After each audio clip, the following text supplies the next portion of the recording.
Right, hopefully all working. You can see me okay.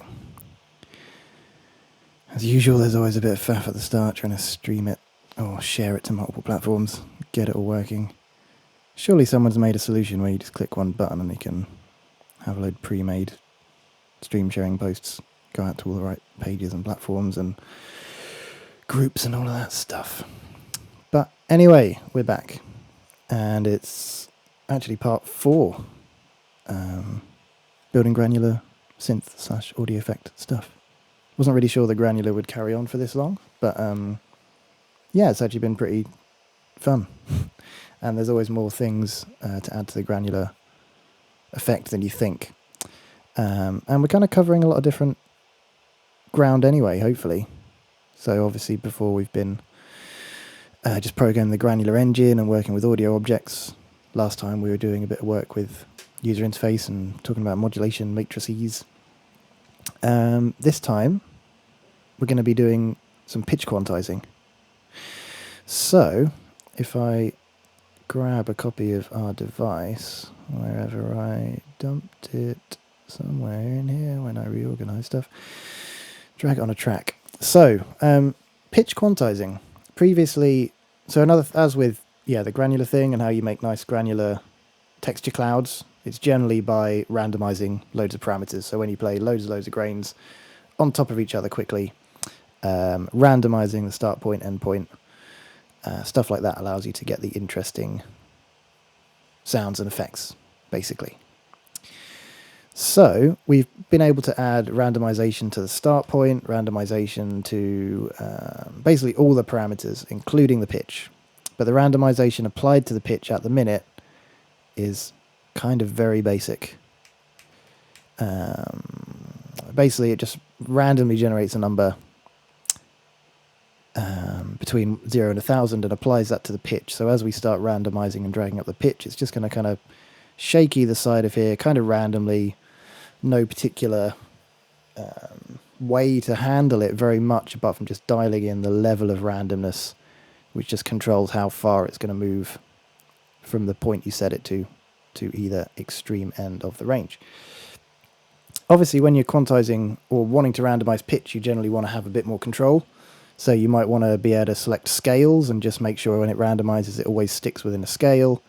And at the minute, it's actually randomizing, including doing kind of floating point values. So even between semitones. So at the minute, it's kind of pretty much like a microtonal randomizer, I guess you could say. It's totally going to not even adhere to kind of chromatic semitones. So the first thing you could do is obviously just have a chromatic on or off.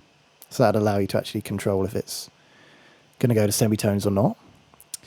The next thing you'd want to do is probably start adding scales and be able to lock it to only going to notes diatonically. So I think we'll kind of hopefully get into doing that and do that relatively quickly. But having a brief think about it and thinking how I might want to mess with it, some of the first things I started thinking about was how much more fun you could have having a few more options on there. So there's a really nice module called Marbles by Mutable Instruments that randomly generates pitches and triggers. So I was kind of slightly having a look at that kind of module and thinking about ways we could implement a kind of system, hopefully not too dissimilar to that, basically. So hopefully we're going to get somewhere around there, randomizing the pitch and having a bit more interesting control, and we're going to do that with probabilities and probability tables. So rather than just having a set randomized amount, you'll actually be able to kind of weight certain notes higher. So you might want to weight notes in the scale higher than non-chromatic notes, or you might want to even control the ratio of just diatonic notes between themselves. So you might get more roots and octaves, or you might get more fifths, or you might get more thirds and things like that. So we're going to have a mess with that today, basically quantizing pitches and kind of touching upon probability tables and stuff like that. So hopefully that'll be, although we're still in Granuland, it's kind of some other interesting stuff that's going on. Where did we end this patch last time? I mean, we were adding this modulation matrix. that's kind of working. We might touch on that stuff again. I've been promising this pitch quantize stuff for a while, so I think, yeah, let's just dig into that and get it working first. So at the minute, we have user interface style to set the pitch, and we can add an amount of randomization around that pitch. At 0 is going to stay exactly on the pitch. As we turn up this control, the randomized pitch each time will go around that center value. If it's at 100, it'll go all the way to the extreme of either range. If it's 50, say, it'd only go to what, like +2 octaves or something. So first things first, at the minute, the pitch, as mentioned, isn't even chromatic. It'll randomly jump to kind of floating point. So it might be kind of like -7.4 semitones. So first thing is probably a way to select whether we want non-chromatic notes to happen. We could at least do that very quickly. So that'll start making things sound a little bit more Western music-y, in key. So to do that, we need to jump into the Granular engine, which is in that poly tilde object, and we can edit that, hopefully not too much, to add something to the pitch. So if we scroll down to this pitch section, if anyone remembers, we were getting commands from the outside world allowing us to control the pitch and the randomization, and that's controlling the scaling, basically multiplying the outputted ramp from this line object, which is controlling our playback position in the play object. But I won't dive too much into that. If you want to refresh your memory in all of these, sessions 1 and 2 were covering basically building this whole granular engine.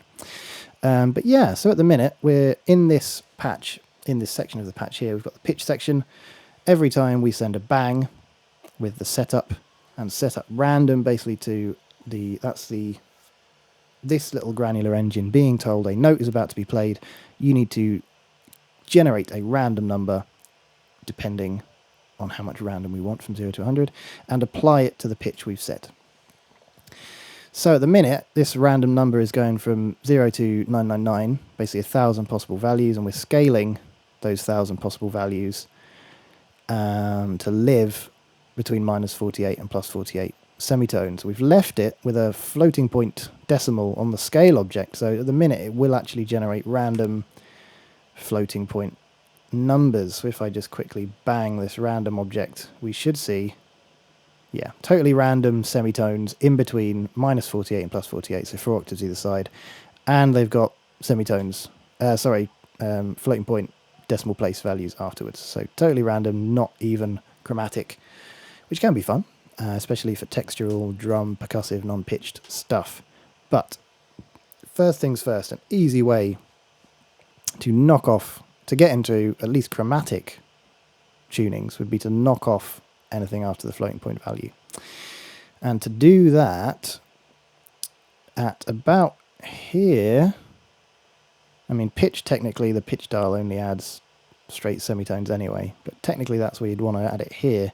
Was a little thing that basically knocks off any semitone values. So you could add a kind of, I don't even know what it's called, like flooring, I think you generally call it in actual programming land. Oh Jesus, that's some weird object from another package. But if you just want to basically knock off anything on the other side of the decimal place, you could just run it through a integer object, which generally stores an integer value, but what it will also do handily is convert any floating point values to integer.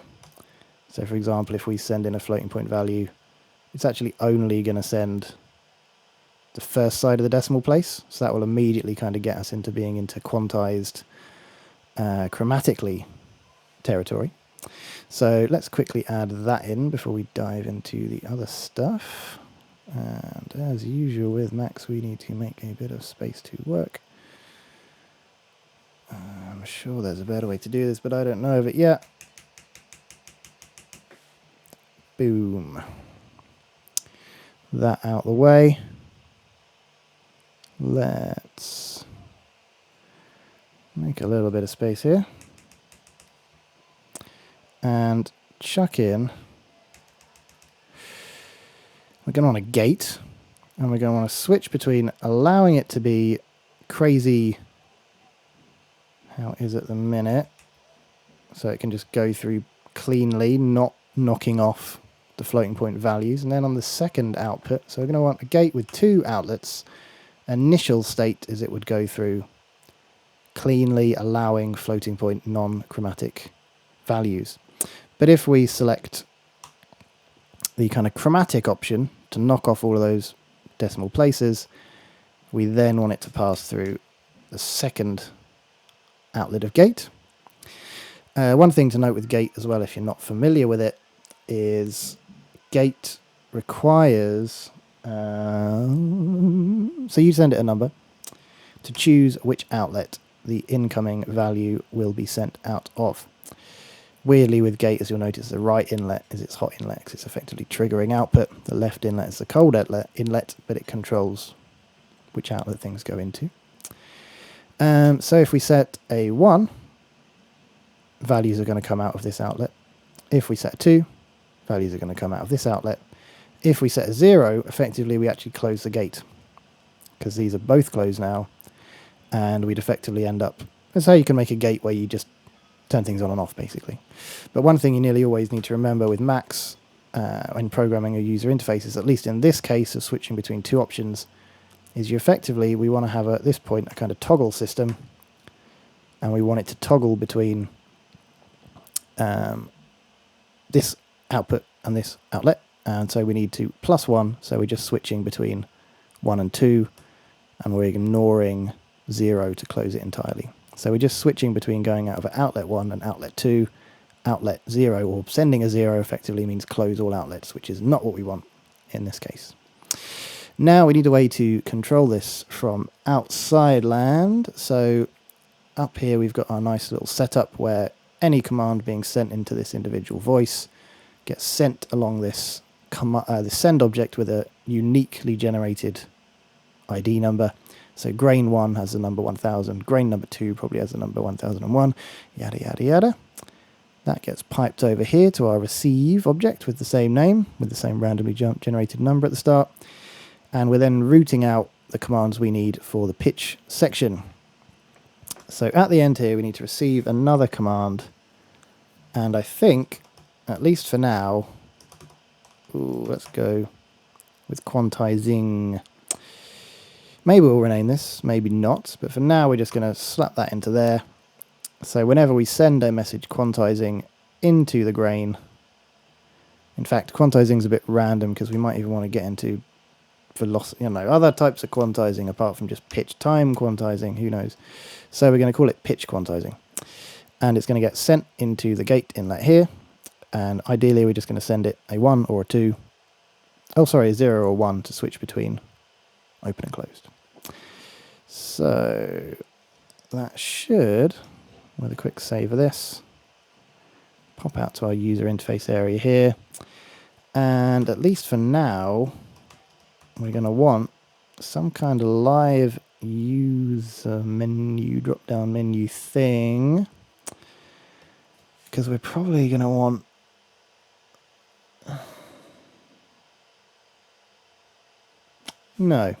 let's use an on and off button, because I think even when we have scales we might want to somehow allow it to do, we might want our probability weight tables to be able to go microtonal. You might want to be able to set microtonal probabilities if you're doing weird microtonal music. Maybe. Yeah, so let's just have one quantizing thing that locks things to a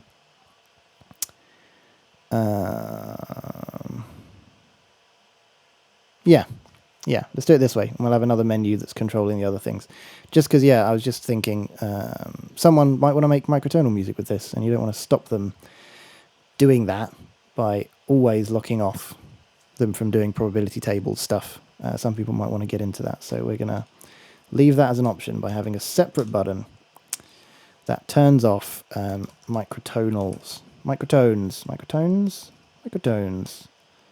Yeah, let's have microtones. That's maybe not the best word for it, but that's what we're going with. Microtones. We'll change the name if we need to. Cool, so we've got a button, and what did I label that thing? I called it pitch quantizing. Pitch quantizing. This sends out 0 to 1, as nearly all user interface objects do, which is why you often end up with off by 1 errors, as they're called in programming land, which is where we accidentally basically user interface and programming operates from 0, but you'd obviously expect on the user interface people side to often be operating from 1 upwards, but also objects such as gate or other objects in Max you'll discover needs to start at 0s or 1s. In this case, as we remember, 0 is actually off, so that's why we're plussing 1. This is sending 0 to 1, it gets plus 1 added to it, which just switch the gate outlets between 1 and 2, and when we go between 1 and 2 we are stopping any floating point values. That stops kind of microtonal shifts in pitch. And we can make a little bit of space to keep it with the pitch stuff. In fact, we're going to be adding loads of pitch stuff, so I'm just going to grab these pitch user interfaces out of the way, user interface objects, chuck them right at the end where we're going to be adding loads of stuff today. And we've now also got our pitch quantizing control. So run that into here, and now whenever we turn this on or off, we should effectively be starting and stopping microtones being able to be produced by our random pitch quantization. Accidentally create a new thing there, don't need that. This whole pitch section is going to end up being quite involved, so we're probably going to need to also drag that out, kind of make some space in the user interface somehow. This master volume thing kind of needs to be... we'll figure out a better user interface at some point. Going to kind of have a pitch section here probably that's going to have all our cool pitch controls.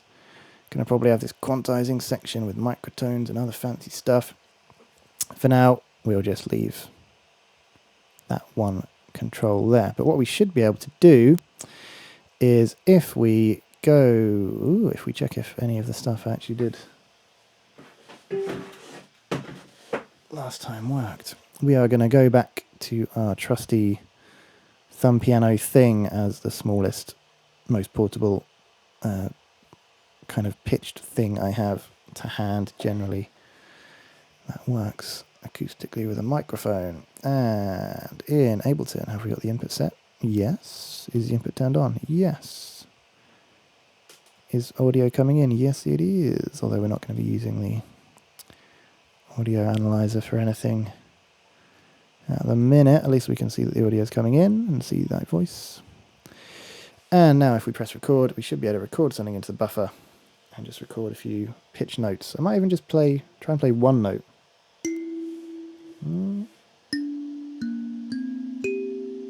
like that one. Go for the most high-pitched one and try and randomize it.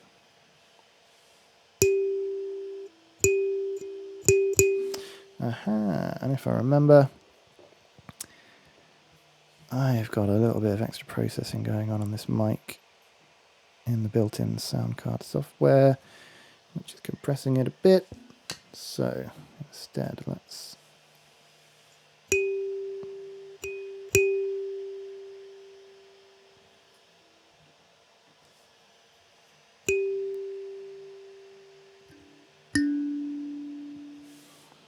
got 2 notes. Hopefully that will do. Let's get some grains playing back. Let's get them playing back a bit more regularly.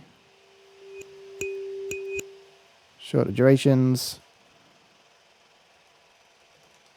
More times a second.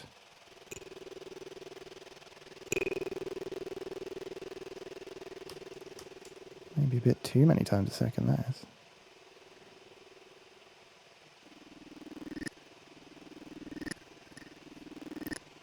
Is this weird LFO affecting something? That sounds very weird, doesn't it?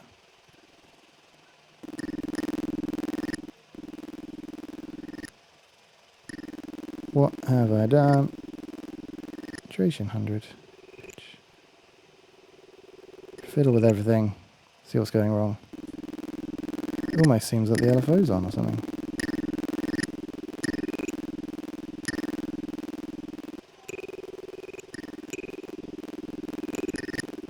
Well, it's doing granular stuff anyway. And if we try and get roughly to a nice pitch, we should be able to add in pitch.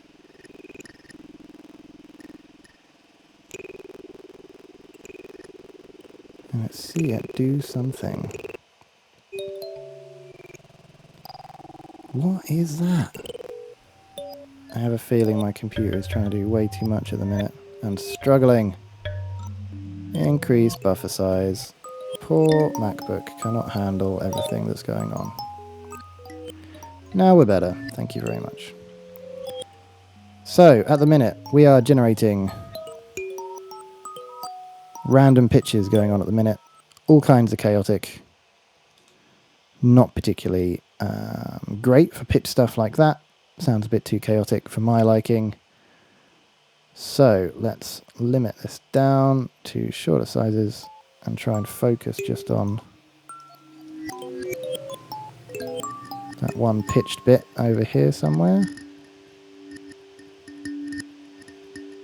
Wherever that is. Yeah, no pitch randomization. Let's turn the pitch randomization up.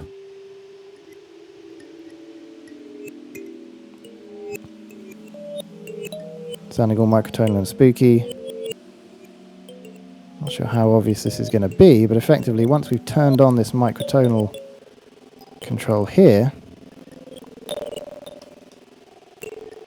that should stop it from doing anything microtonal. See if this helps as well. Maybe. Hard to tell to my ears.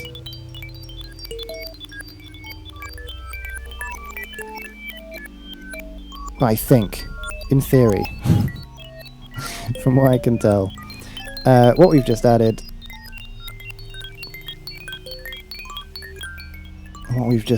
is stopping completely randomized microtonal notes, and we are just left with kind of just chromatic notes, at least. Something.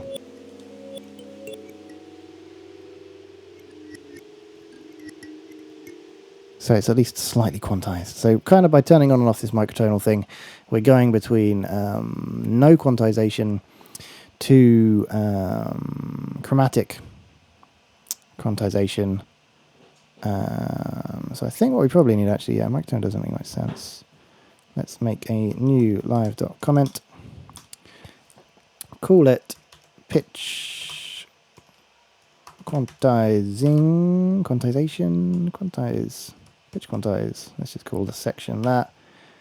We're going to actually label this to be chromatic.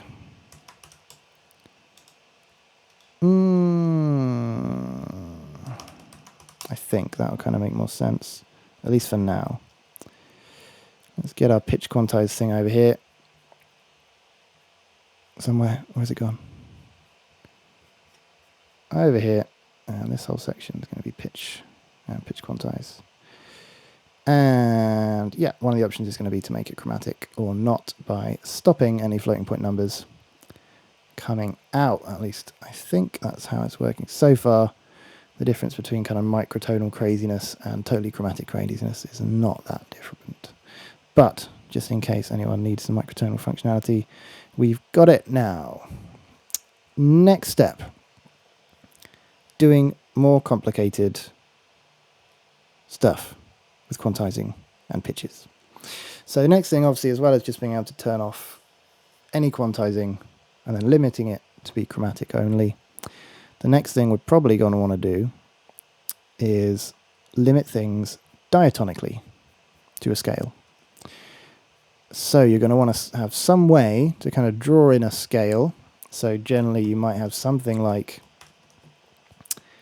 a K slider where you could like draw in a scale.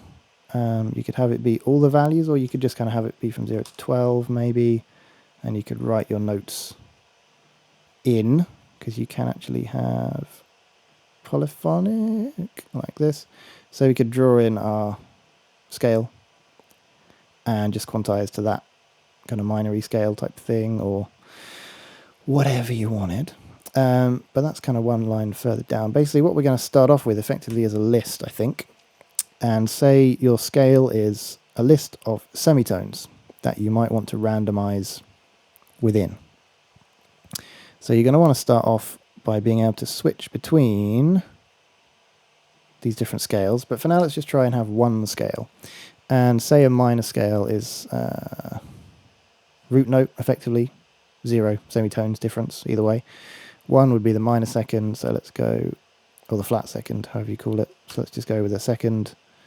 Minor third would be 3 semitones up.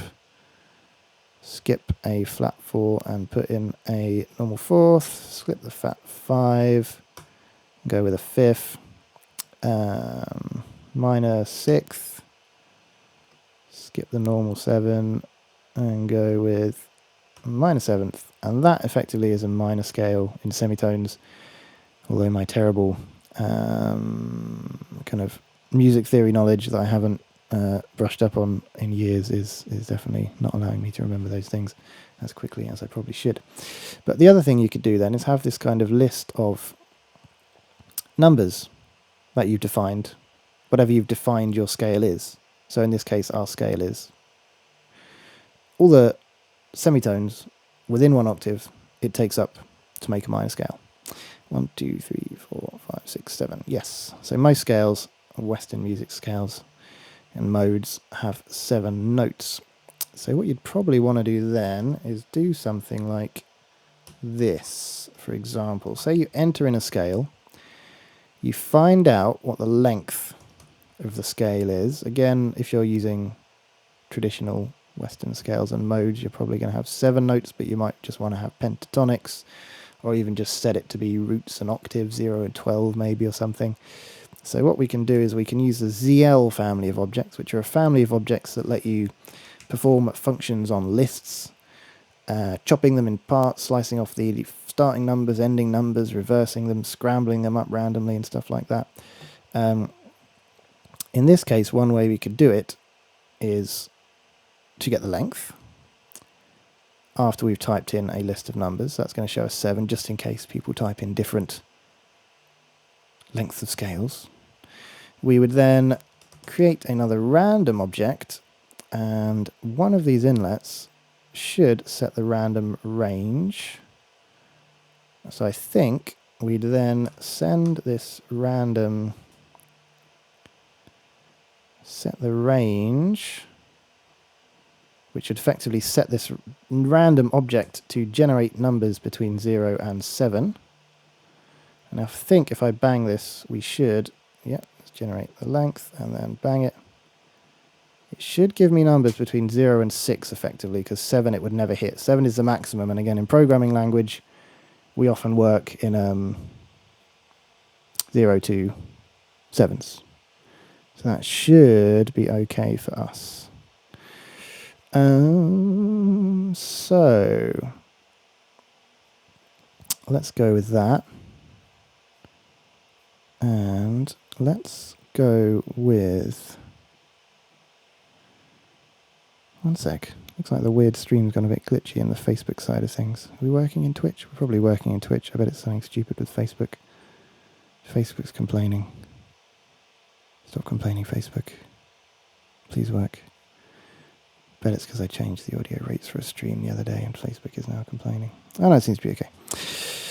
Hopefully. Alright, so we could enter in a list of numbers which represent a scale in semitones. We're going to want to get the length of that list in case we're building scales that don't have a standard length, maybe just doing, different types of scales, weird non-Western scales and stuff. Once we've got that length, we can send it to a random object, which is going to generate, every time we bang it, a random number between 0 and 6, or whatever the length of it is. Let's say we make this a little bit better and we create a value object. A value object allows us to store a list. We're going to do our trick of generating a random number by using the 3 hyphen trick at the start of this value, just because value objects like send and receives and a few other different types of objects can share their values around the entirety of Max for Live across numerous devices on numerous channels, and in this case that's not quite what we want. What we want is separate values in each patch in case we have multiple granular devices on different tracks. So we're going to call this, just for now, pitches. Pitches. Anyway, we can change this later if needed. Apply one color scheme to it because I like it. Find it helps to scan through patches. Every time we enter in some numbers into our list, we are going to save it in the value object. So that value object is saving the list. We're then going to get the length, and we're going to use that. What would we call this? Pitches. We'd call this num pitches, or you can use pitches count. Is another good way to phrase programmatically getting counts of pitches, and that's going to be stored in here. And then effectively, whenever we want to generate a new random number within the scale, we can use our scale and our now generated number of pitches to say, so whenever we get a new note coming into the granular object and we want to go bang and generate a new number, random number from within the scale, we're going to grab this. We're going to say trigger bang.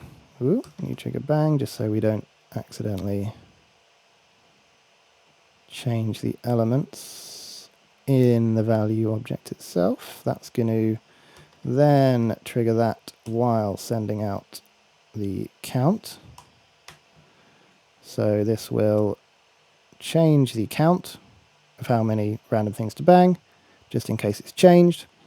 And it will then bang a random number, which again is just generating a random number between 0 and 6.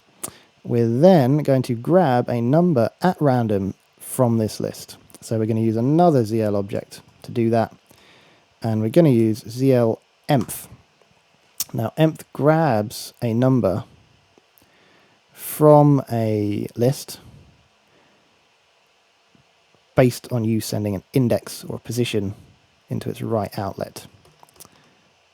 So from the random object, we are getting a random number between 0 and 6. Just kind of totally at random. Could be anything from 0 to 6. There's no weighting or probability to them yet. It's just totally random. Every time we get a new random number in the top, we want to set that position in the list and then send through the list to get that position from, if that makes sense. So what we could do, just for an example, to show you how ZL emp works, is if I send in 0 into this little bit of code here, it should give us out the 0. If I send in 1, we should get the first element, third, fourth, fifth, sixth. Awesome. So that's kind of working. So I think basically if we bang this now, every time we bang it, we're effectively just getting a completely random number out of this list of the scale we've entered. And we could enter something different. So say, for instance, if we said, okay, I actually just want to do a kind of pentatonic scale. So let's say we just want a minor pentatonic. We're going to go for 0 or the root note. We're going to allow the root note to happen. We're going to go for the minor third, which is 0 semitones, 1, 2, 3 semitones. The fifth is 7 semitones. And that'll do us. That's just a simple minor triad. Although if we want to make it a pentatonic, we should probably have the minor seventh as well. And then set that, which has set our list of pitches to that. It's calculated the length. The length is now just 4 items.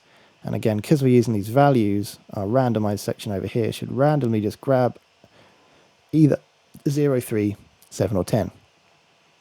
Equally, if we wanted some such kind of non-diatonic notes, so we weren't particularly giving it a particular major or minor feel, you could obviously just enter in something like 0. Maybe for the root note, instead of the minor third, just go for a fourth. We could have a fifth still, Yeah, you could just go for something like that, or maybe we'd add in a second as well. So then you're just going to generate root note second, fourth or fifth, so you're not really defining any pitch particularly to it, so that kind of make it work with major or minor material. Anyway, the point is you can edit the scale, and by editing the scale you can now generate a random pitch every time using this kind of simple setup here, but obviously we're going to have to integrate that nicely into our user interface and check it is working properly. So next step in that process, we want to leave our scale designing chunk of code up here. At some point we could go with a nice K slider object, so you could kind of draw in your scale a bit like that maybe. For now, I am not going to faff around with working out how that kind of fully works user interface wise. We're going to go with a slightly uglier option of just using a user interface object which you can write lists into. So text edit just allows you to write lists or write any amount of text into it. User interface wise, max stuff, well, we'd have to do a load of work to make this kind of work properly, but yeah, we'd have to think of a nice color scheme and stuff. Border color, round edges, no, that doesn't look very Ableton, having round edges. Border size 1, max objects don't generally have big border sizes. Actually, screw it. Okay, here's an object. We're going to have to do more work than this, but text color. So, focusing on that object, checking the inspector, hover over the text color, press Command C to copy it, hover over this one, text color, Command V to paste it.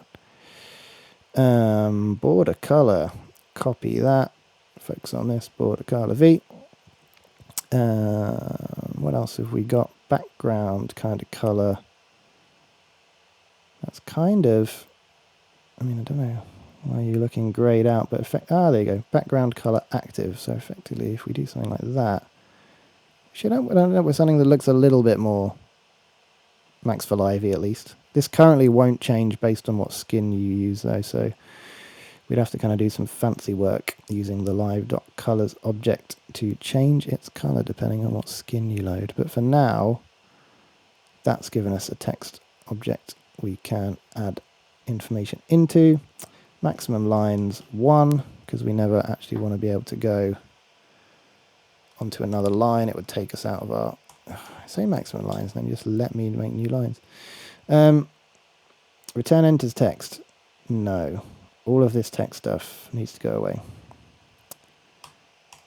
Is that right? So now I shouldn't be able to, I can still go down to new lines. How do you turn that off in text edit? Screw it. Return and tab enters text. Okay, that's the other way around. Yeah, so hitting enter just sends it out the bottom. It no longer allows you to go onto a new line. Hopefully, if I shrink this a bit, I'll also get rid of the look of the next line. So in here, we should now be able to edit, do things like type our scale in here. Let's see what I think it probably gets prepended with a text, a word on the bottom, but effectively we should be able to type in a scale 0257, hit enter, it comes out the bottom. Perfect. We want to root the word text because we do not need that at all. Now that just leaves us with that out the bottom. Perfect. Not looking right font wise, so other things we might want to do quickly on the user interface. Ableton Sans Medium apparently is what we're working with now. And these text sizes 9.5. 9.5, and most of these boxes have a really short height, 15 centimeters high. So if we change this to 15, we're looking a bit more Max for Lively, which is good. So this allows us to type in our scale. We could actually make this a lot bigger because we could go either side. At the minute, it's going to randomly choose a number between the root note 2, 5, and 7. One thing you might actually want to do, for example, is go, you could have a quick way of going up and down octaves this way as well by adding in negative numbers, which would go negative to the pitch. But anyway, point is, that is allowing us for now a quick way of entering in a scale in terms of semitones. So we'll leave this like this for now because it's hopefully kind of working, and we'll add in our code inside the granular engine that's actually going to allow us to make this work in the granular engine. So we're going to probably copy all of this code like that, go into, quickly save just in case. Dun, dun, dun, dun, dun. Computer, can you handle it? Probably getting to the point where you can't handle it. Oh, it just about does. Open up granular code. Scroll down to our pitch section. Again, we're going to need more space here because we're doing loads of stuff now. Let's just make a bit of space. Give the pitch, ooh, I'll leave that up there. Give the pitch section some breathing room because there's probably going to be hopefully loads of other cool stuff we're going to add to do with pitch and quantizing pitches. Right. So we were able to lock it to being allowing chromatic notes or not. That's kind of not relevant now, but in theory, the reason I left that is because what if someone was making some microtonal music and they wanted to enter in 0.2, and you know what I mean? They could still use floating points by leaving this turned off. And that doesn't really work. It's going to have to be microtonal, isn't it? Chromatic doesn't make sense.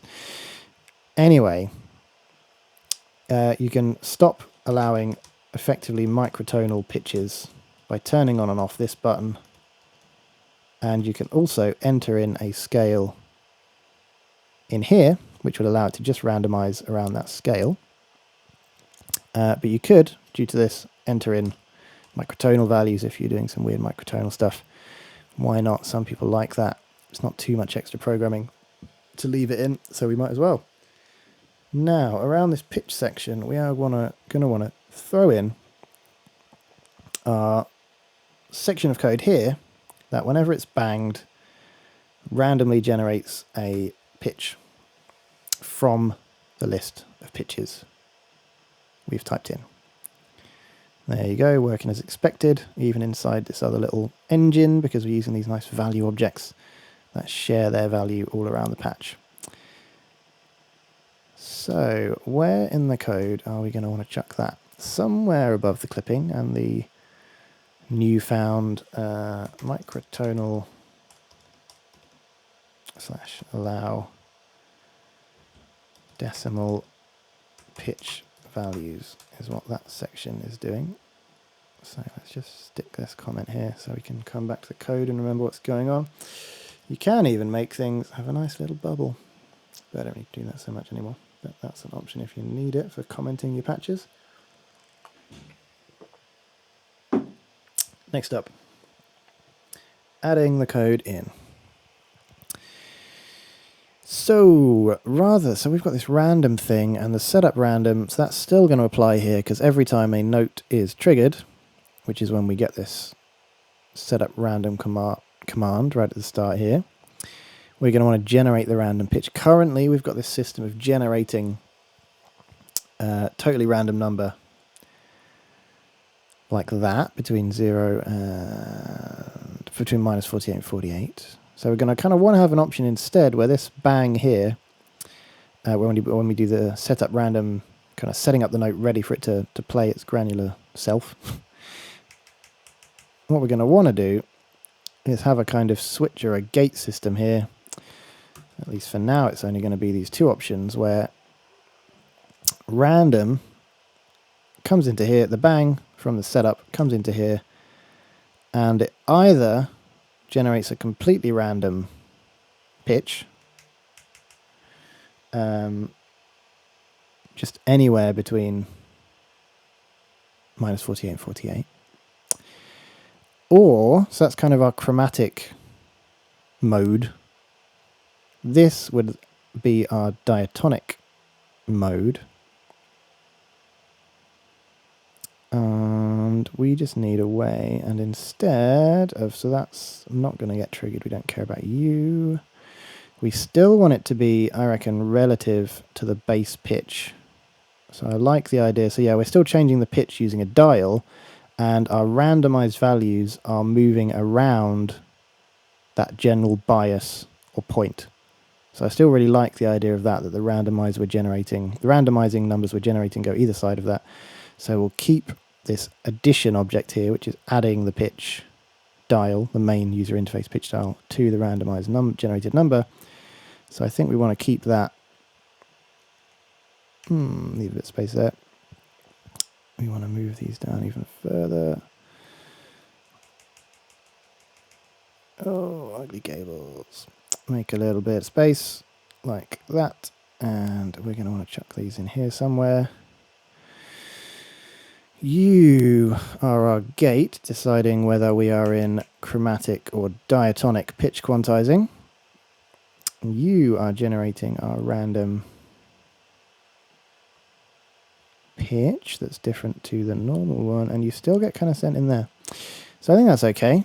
So that's going to, yeah, generating a random number between 0 and 1,000, scaling it between -48 and +48, and then that allows us to kind of dial in that randomization around that, yeah, all the way to chaotic, the full range of possible pitches down to none. Yeah, and this one totally bypasses that because we're already kind of defining the range based on the scale we enter. That's okay. And the next thing we need to do is have a way to switch this between 1 and 2. How are we're going to do that nicely from the user interface outside? We've currently got one thing coming in called pitch, and then pitch random and pitch quantizing. Pitch, let's change this a bit. This might get really ugly and we might have to rethink it, but microtonal. So we've got a control called pitch microtonal, and that just allows microtonal pitches or not. We would then have a new control, which is actually called reorganize things a bit.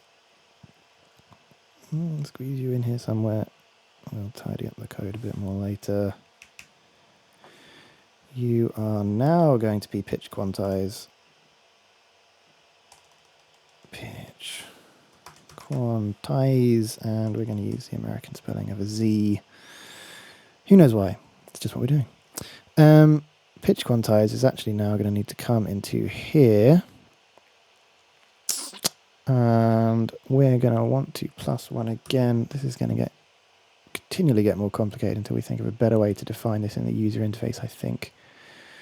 You don't want too many controls cluttering up things, loads of different menus and loads of different options. Often you just want to kind of simplify it down as much as possible to give people the cleanest user interface design. But I am not great at that, so we'll have a think, and again, maybe take inspiration from modules by the likes of Mutable Instruments and stuff like that to get some better programs and thought about user interfaces. For now, though, if we pop back out, quick save, pop back out to here, please save properly, we should be back being able to select between, so we've got our pitch quantize section, we've got a microtonal on or off. This should now actually be called pitch microtonal. Oh, I hate it when it resizes things like that. Little Max trick. We need some space because we want to be able to go right, and sometimes in Max you want to be able to go down further than you can go. So you use a bang in the bottom right corner to give yourself space, because by default you can only scroll as far right as the furthest right object. It really should be the furthest right object plus 100 or something like that, so you've got space to continually move. Who knows why? I'm sure they've thought of that, and there's a good reason they don't do it that way. But instead, if you shrink a patch loads, get something like a bang object and drag it out into this bottom corner, we have now just given ourselves some extra space to work with, which we'll probably run out of again soon, but for now that'll do, and that means these objects can be proper sized. We have a microtonal on-off button, and we did indeed name that microtonal. Pitch quantize. Pitch quantizing. I re-enabled it. Pitch quantize. Who knows why? This is going to need a bit of fiddling either way, so let's just stick with that for now. Connect it up to our input object. And what we've effectively got here is a button that is switching between kind of chromatic and, I mean, it's kind of switching between being totally randomized and switching to being using this list, which you could call diatonic, but I mean, in theory, there's no need. You could be entering any kind of non-diatonic. Well, maybe we'll call it diatonic. Diatonic. I haven't looked up the definition, but in my mind, that means kind of locking to some kind of scale. Hopefully, kind of also in a way, meaning whatever that scale is. Let's do a tiny bit of user interface touch-up. Really, least fun part of a patch probably is going at the very end and making sure every different user interface object has a good name, a short name, and maybe even a description so it appears in Ableton here when you float over it, so other people can use the patch. But so good to occasionally try and do that as you go, so you don't leave yourself with too much work at the end. So I'm going to call this diatonic, which kind of maybe doesn't make so much sense, but that's what we're going with for now, until we've rethought things. Right, so we now also have a button that turns on and off diatonicness, which in this case means whether or not it adheres, the pitches, the randomized generated pitches adhere to this list we have entered here. So let's get this up in quantized pitch quantized area, and we'll keep it at a pretty decent length because you might want to even enter in some crazy scales. At the minute this kind of works actually with different octaves and stuff like that, so let's, I mean, yeah, ugly as sin, but it will do for now. If anyone's really good at designing user interfaces and has any tips, let me know, because I am not very good at it. Okay, now pitch control, pitch randomization should maybe be dragged in up here somewhere somehow. Microtonal allows and doesn't allow floating point values. Diatonic either switches between our pure randomization or turns on our making the pitch link to this list. So let's save. Hope things don't crash, because my poor laptop again is really struggling with the new world of streaming and screen grabbing and music software and Max programming at the same time. Cool. I think, and with any luck, this was set up correctly in here. We had the pitch, we had the gate, and I've turned on diatonic outside, which, yes, is going to correctly route any bangs that come in, set random to generate a random pitch here. Yes. So, test time. User interface. Let's do some different notes, just because thumb piano can go away for now. Let's go back to last week's introduction of the melodica into the game.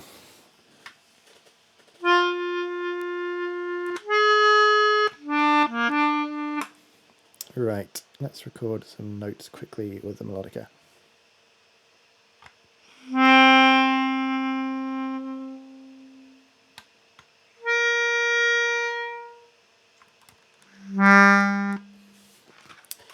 Got a few in to mess around with.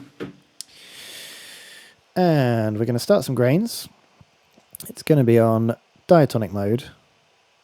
And if we're lucky, the pitches are going to randomize just around a root note, a second, fourth, and fifth.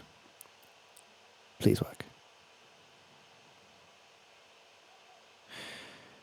Or just don't work at all. That's normally what happens in these cases, to be fair. When you've done a load of programming and not checked. Oh, that's Max going crazy and complaining because my computer cannot handle what's going on.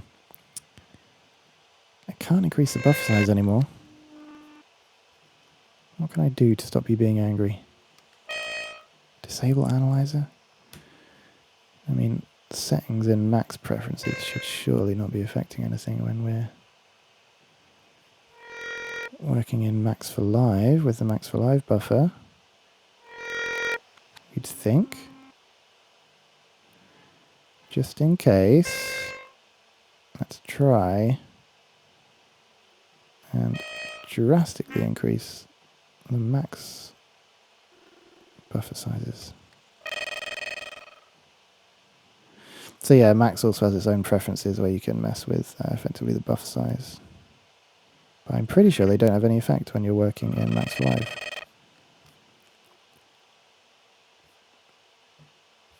Hello. Still being glitchy as hell. What can I do to stop you being glitchy as hell? Well, for one thing, maybe I can limit the number of grains for now.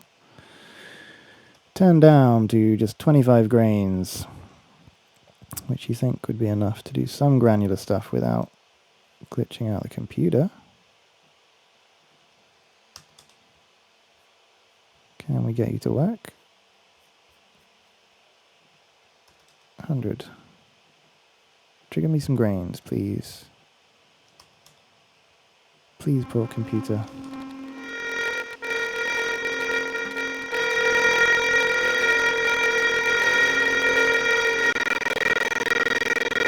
Ooh. The computer is not loving it.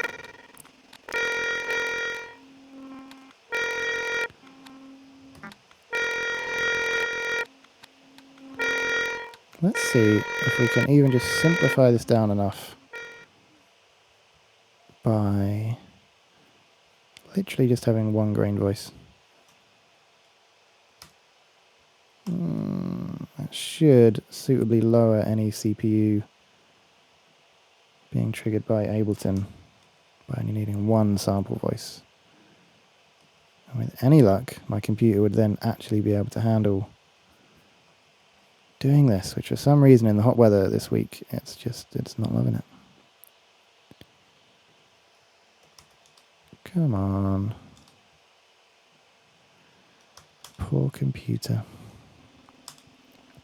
No, it's still doing its weird glitchy thing.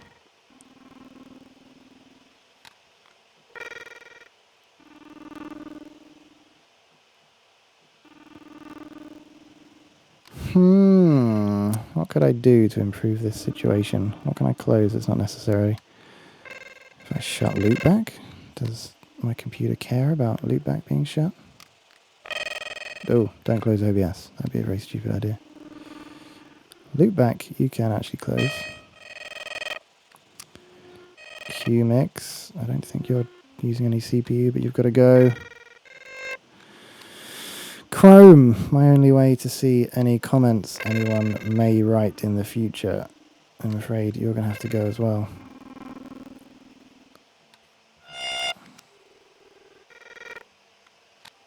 You've all now gone. Ooh. Things are getting slightly more usable just in case. Let's close Max. Go into straight Ableton. See if things work this way instead. Just at least test what we've done in the first hour. Let's record some more notes quickly. This stuff's coming in. Audio's coming in. Audio looks good. Quick test.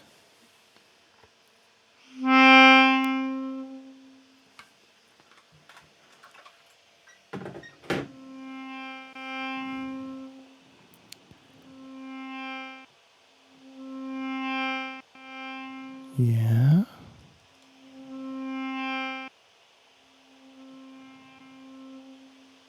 We're getting notes.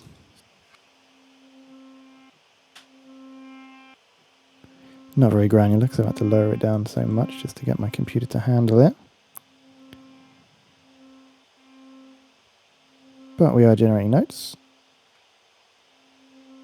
And are they randomized?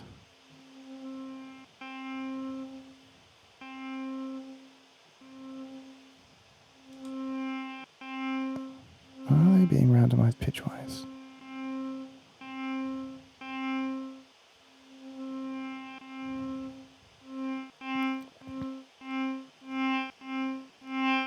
Let's keep tweaking the second and see if we can hear a big difference.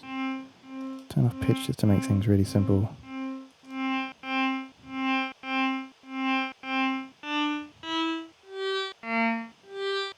So that's that completely randomized pitch. Completely randomized. Turn on diatonic mode. We should hear it switch.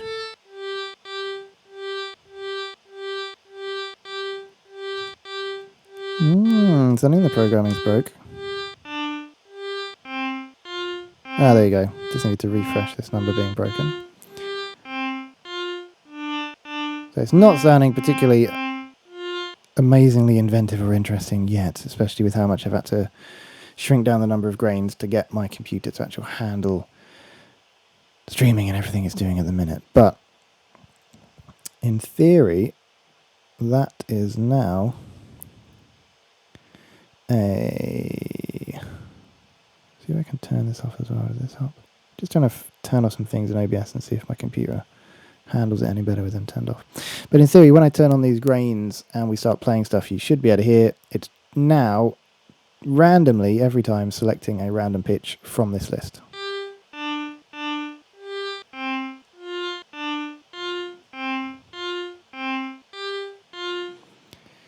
Not sure it's the best use of the sample or the pitches, but yes, we should even be able to do something like inverse. Could we do -7, -5, -2, 0, 2, 5, and then 7? And that should go an octave either side, doing what we were just doing.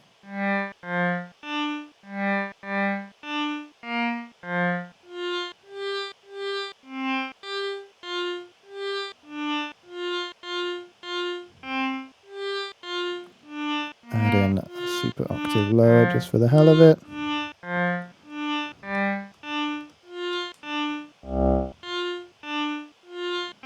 Super low, super high note added in. Yes. So, we have added in another way to do scale quantizing. That for now seems to be working.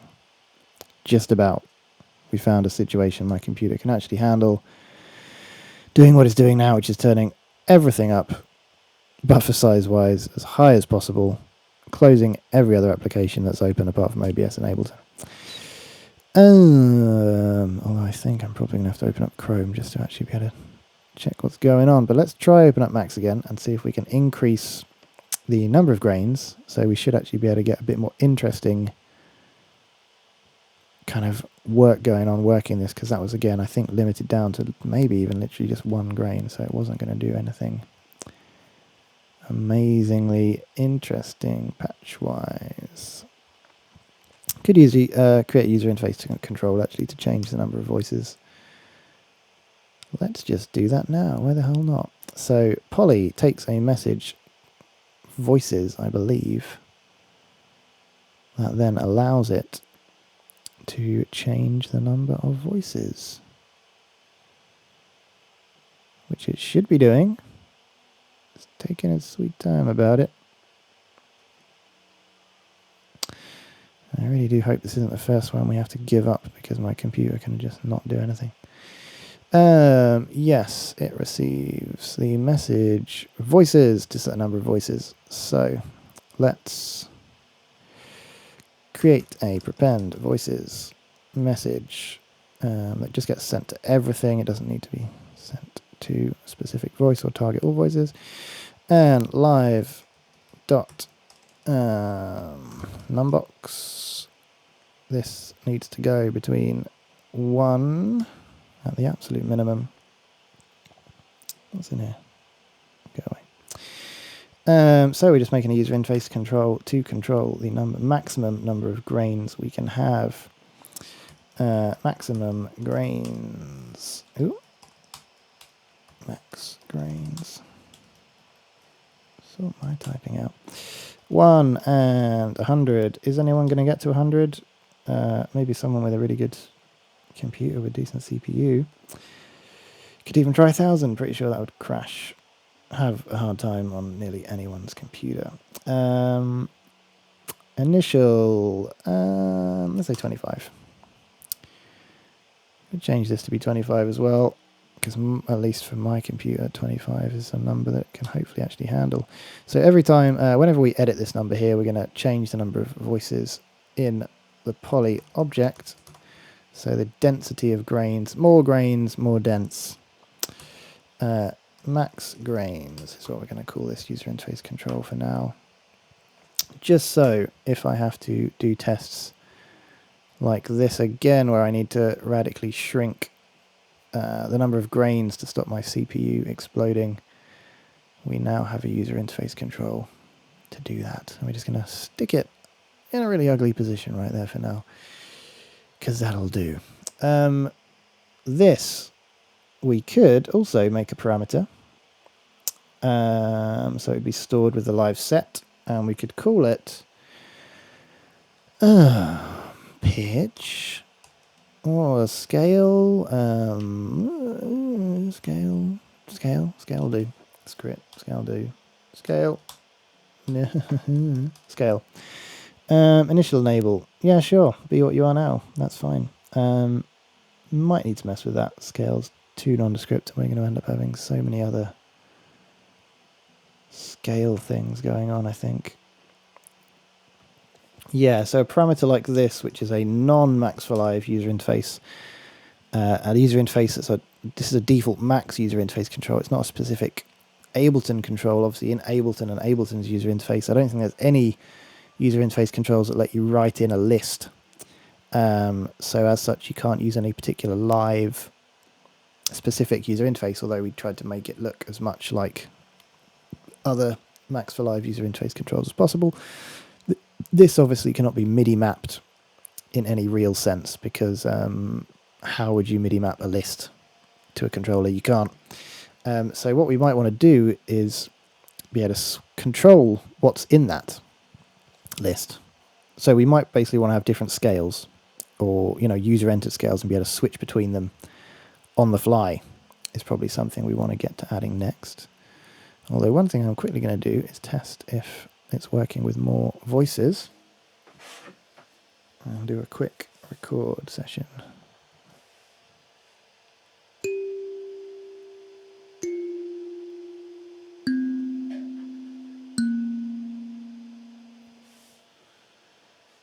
Give us a little something in the buffer.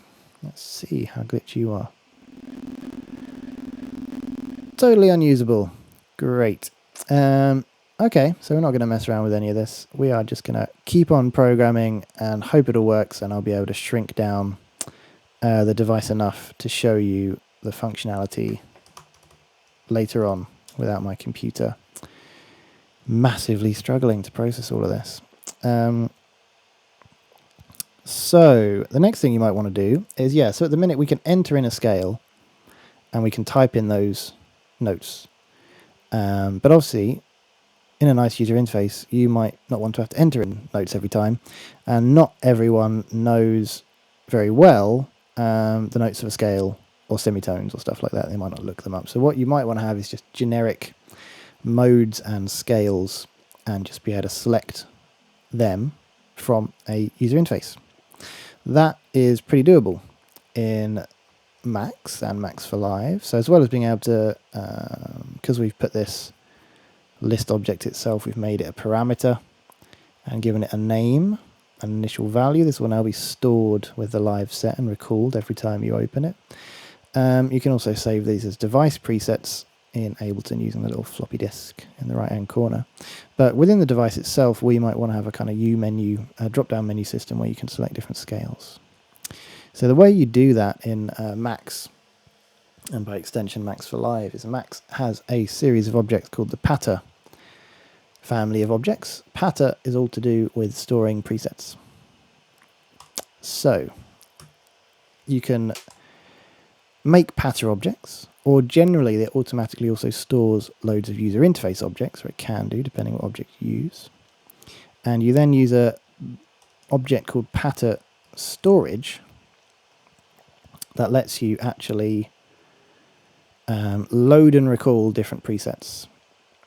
and gives you some different windows to look at them. But the general idea is you can use this pattern storage object to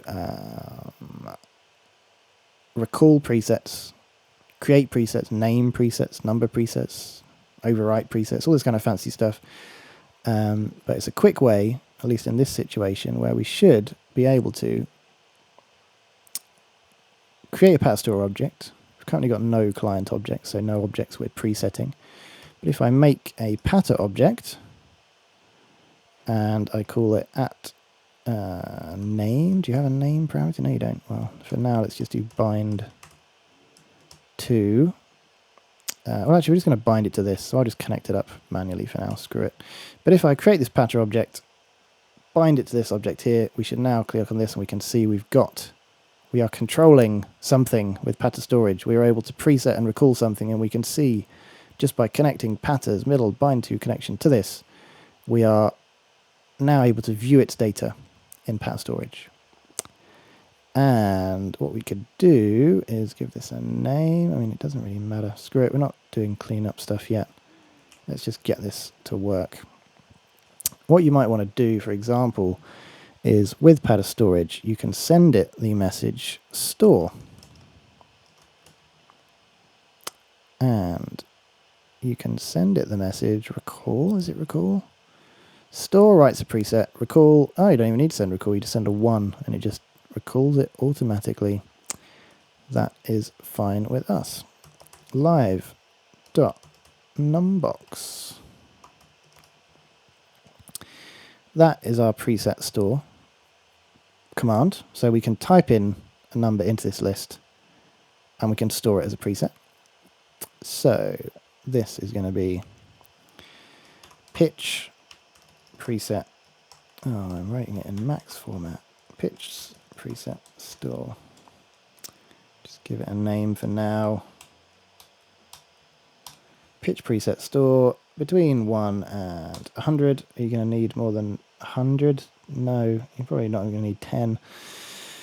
But why not? The power of max, we can have loads. Initial enable, no, we do not want you to automatically output something and start storing presets at the very start. We do not want you to output at all. In fact,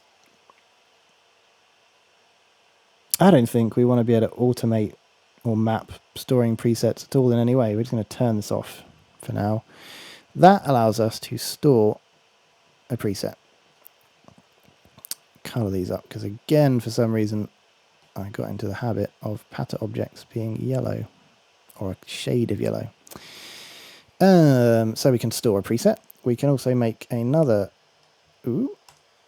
live.numbox object, and we can call it recall. What do we call this one? Scale preset? Pitch preset. Scale preset. Makes more sense to me. Come on. Scale preset store. This is going to be scale preset recall. And we want some little live.numbox things on top of here. No, we want little live.comment things on top of here. One of them is called store. One of them is called recall. When you store, you send a message store. When you recall, you do that.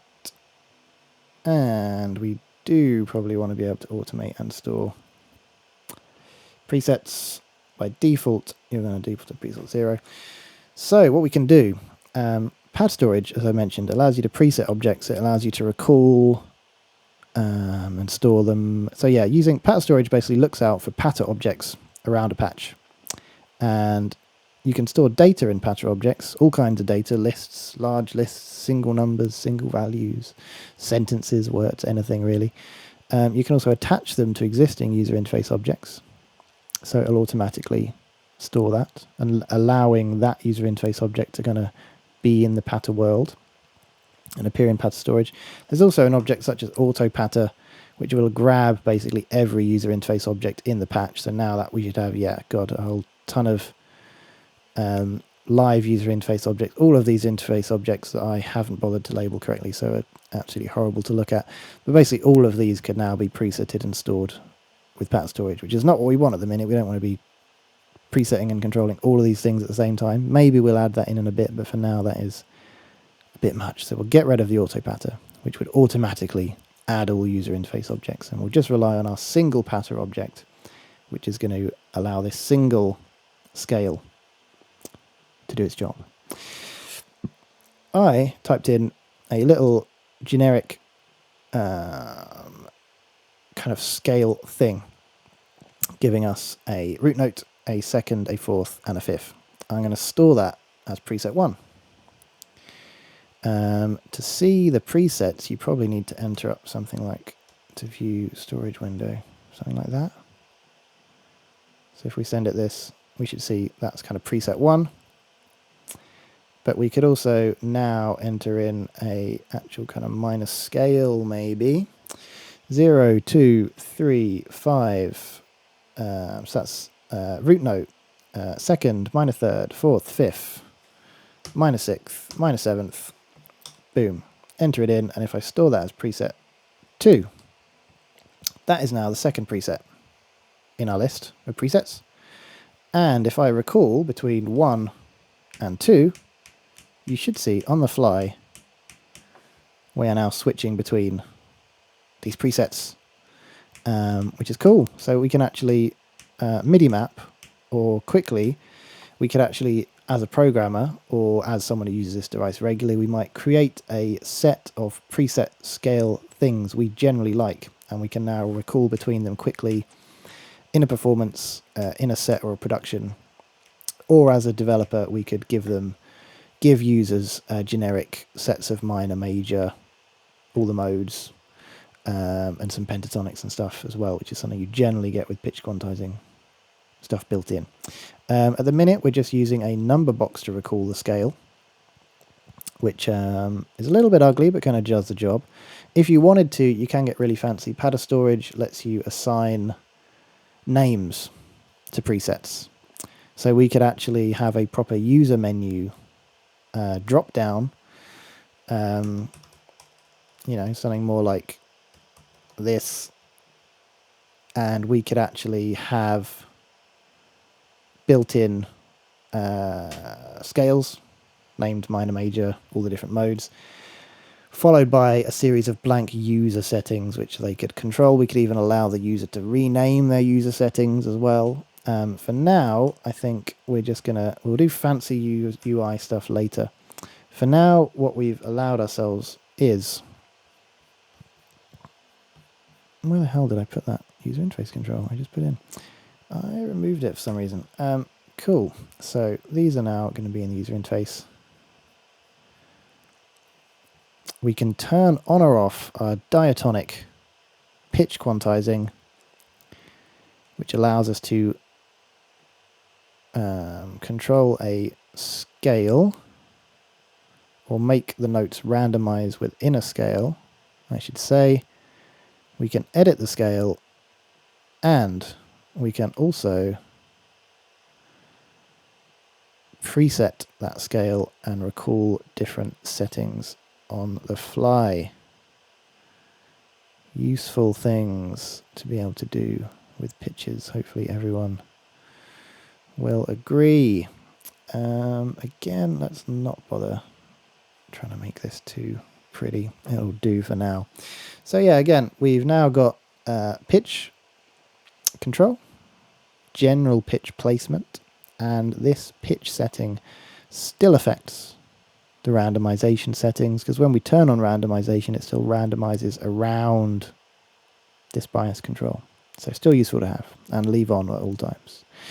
By default, just turning up this dial here will drag in an amount between 0 and 100% of total random chaos pitches. If we turn on microtonal, oh, this actually doesn't make sense at the minute, does it? Because microtonal's off. Anyway, there's a button here that allows floating point numbers to be passed through. You can turn that on or off. So if someone is really, really wanting to do weird little tiny little microtonal differences to make really interesting grain clouds. You can allow them to type in floating point numbers around a range, or you can turn that off to disable microtonal values.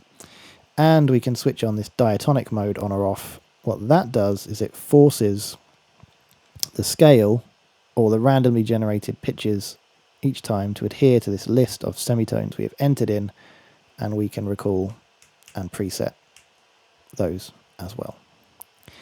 All good things. Hopefully you will agree. Cool.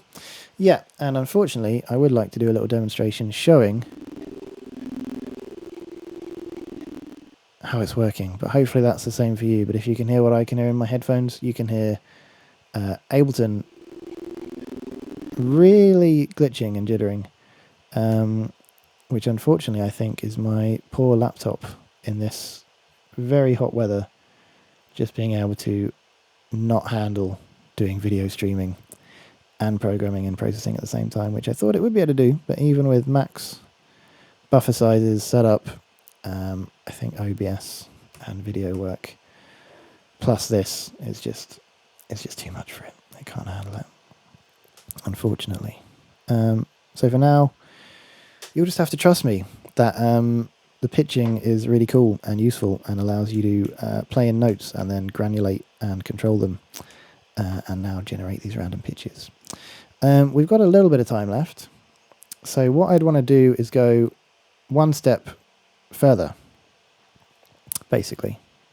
Actually, one thing we're going to do really quickly. At the minute, this record button doesn't quite work properly. If you start recording and trigger through, you can see we're recording my voice into the buffer as we go. It hits the end of the buffer and the record button's still on. Let's do something about that, because it doesn't make sense. If it's looping, obviously we want the record button to remain on, because it's effectively just recording round and round, so that's fine. But if we turn looping off, we do actually want it to stop when it hits the end, and we want the record button to turn off. How could we do that? Well, I think we could, so whenever this goes from a, so similar to how we did the some part of the transient detector, I think we are going to look out for changes from a, is this going to work? I want to change from a 0 to a non-zero number. Is it going to give me some kind of bang when it hits the end? That's what I'm looking out for. No, it is not.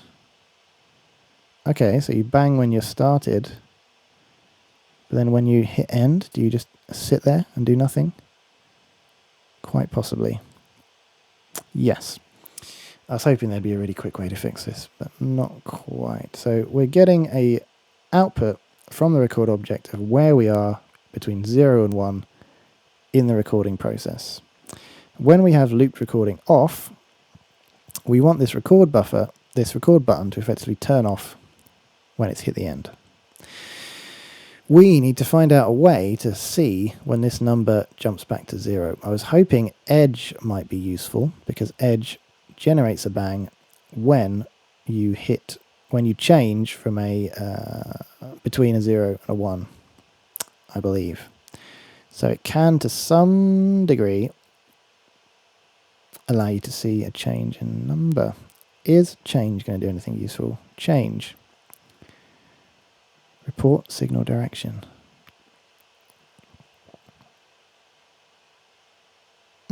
Detects when a signal is increasing, decreasing.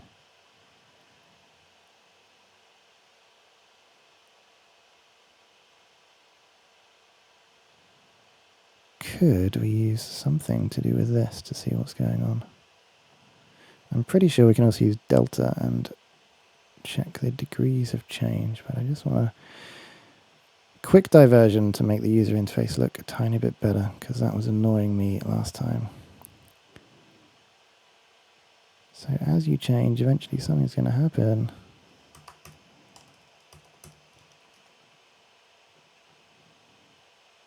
Not really getting a useful bang there. 1 1 1 1 1 1 1 1 1, because you're changing. When you stop changing, are you going to send a 0? Yes, you are going to send a 0, and we got a bang out of that output. So I think this little collection here, but we don't want it to do it every time. Yeah, that kind of works. When we turn it off, when it hits off, you go there, that's right. When we go on, you hit that one, so we can ignore this one. We can take this output here, we can prepend a set message to it, and whenever you hit the end, you should bang. Yes, you do. And when you bang, we actually want to trigger the message set 0, which should turn this off. Yes. Change the state of the button without actually outputting, which is what the prepend set message does for us, which is just what we want. Toggle edge, get rid of you because we've got another edge down here. Ooh, get rid of ugly cable segmenting in our patch. Oh, don't tell me you didn't work. Oh no, you did something weird, didn't you? 0 reg, set 0. Record. Please hit the end of the buffer and turn the button off. I think that's going to allow it to do it. Yep, boom. Cool. There you go. Another little programming trick to do with making user interfaces look a little bit less ugly. We just want this at the end to automatically turn the buffer off, unless you're looping. Oh god, that's one trick we didn't check. And for some reason turning the loop on and off at the minute triggers a recording. Are we going to need to do something with that? We probably are. Okay, most of the more big changes to do with making all the user interface can wait till the end, but hopefully with looping it's not going to mess it up. Oh yeah, looping doesn't mess it up, thank god. But if we turn looping off, when you hit the end, you should turn off. Yay! User interface looking a tiny bit better for not too much work. Luckily, having a prod around help files gave us an answer for that. No, don't randomly trigger recording again. We don't want you to record. Save. Does this randomly trigger recording every time I save? It does. Well, there you go. Pointless things you don't want to happen. Initial enable 0. Will that stop anything? Who knows? Anyway, so in the last half an hour / maybe a bit longer if we need to, we're going to go one extra stage further in doing cool stuff with pitches and pitch quantization. At the minute, in the last hour and a bit, we have added pitch quantizing to turn on or off microtonal values or floating point values to be allowed to pass through, in case anyone wants to do any microtonal stuff or purely random pitches. We have the existing pitch dial, goes from -48 to +48 semitones. And we have similar to the other ones, this pitch randomization control, which just dials a pure randomness up. From there, we might want to separate these two out, because effectively this diatonic switch is disabling that control from working, so we might want to do some other user interface control, that when this button's turned on or off, this gets grayed out and isn't usable. These become non-grayed out and actually usable and things like that to make the user interface a bit better designed and clearer what's going on. But as long as at the minute, as programmers, we know turning this off allows the randomized pitch, the purely randomized pitch using this control. When we turn this on, we're now snapping pitches to our input list, and we can use recall and store to recall and save presets and recall them back later. But at the minute, the pitch is still a little bit, in effect, a little bit chaotic for my liking still. Every time we generate a new grain, we are completely randomly deciding on a pitch in this list. There's no, so it will generate kind of obviously usable pitches. God, why did I open up? I hit the wrong key on the keyboard. So it will generate usable, interesting pitches randomly whenever we trigger a grain. So I'm going to store that as 3. Why not? Yeah, so it will generate pitches based on this list randomly which is cool and useful, but it's just randomly going to select a number from this list. So arguably it's not going to make particularly intelligent choices on which pitch to play next. If you want to make more useful, interesting, randomized pitch control, we're not going to, obviously you're not getting into any crazy AI stuff, but generally what you can do is stuff like giving certain pitches a weight or a probability and giving them a greater probability or weight over other pitches. So, for example, if you just generally think about how you might want this instrument to play or improvise with pitches, you might have some slightly off notes in a scale. Maybe you've got the flat 5 in your you've added a flat 5 to your minor pentatonic, or maybe you've got the I don't know, some like slightly chromatic notes like a flat second or something in there. You don't want those probably to be hit as regularly as other ones. Like you could think about yourself soloing on an instrument. Generally you may not be hitting those slightly incidental notes, passing notes like minor seconds, or even maybe a major seventh when you're sliding up to that root note when you're doing some improv. You don't want to be hitting those as often, those notes in your random list. You want to be weighted less than notes you want to hit more often, notes you want to be more prominent. So to do that, you need to deal with probability tables in a very simple way. We did something similar to this with the direction control here in a way. Every time a grain gets triggered, we have a little control that kind of shifts a weighting between whether it's going to be played forward or whether it's going to be played backwards. When the dial is 100% forwards, the probability is 100% it is always going to play forwards. 100% reversed when the dial's the other way. In the middle, there's a 50-50 weighting.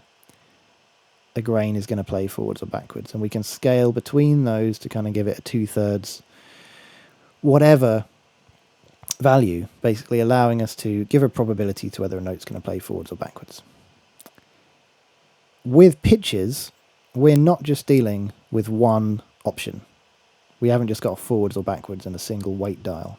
Effectively, we've got multiple pitches, and we may even have a large list of pitches.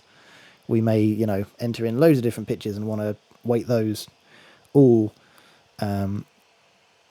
differently. So having a dial for every single one of those, especially when you might be typing those into a list yourself, is not going to be very useful or user-friendly. So instead, you often work with what you might call a probability table, and you want to be able to set the probability for each of the notes, maybe using a kind of nice graphical interface that allows you to do that. So we'd probably do it in a different way. We can actually delete that code because that code lives inside the other thing. We'll keep our preset code, make a little bit of space. Actually, we'll just drag this over here because we're going to start programming probability tables, which are quite fun. Well, I say fun, depends on your definition of the word.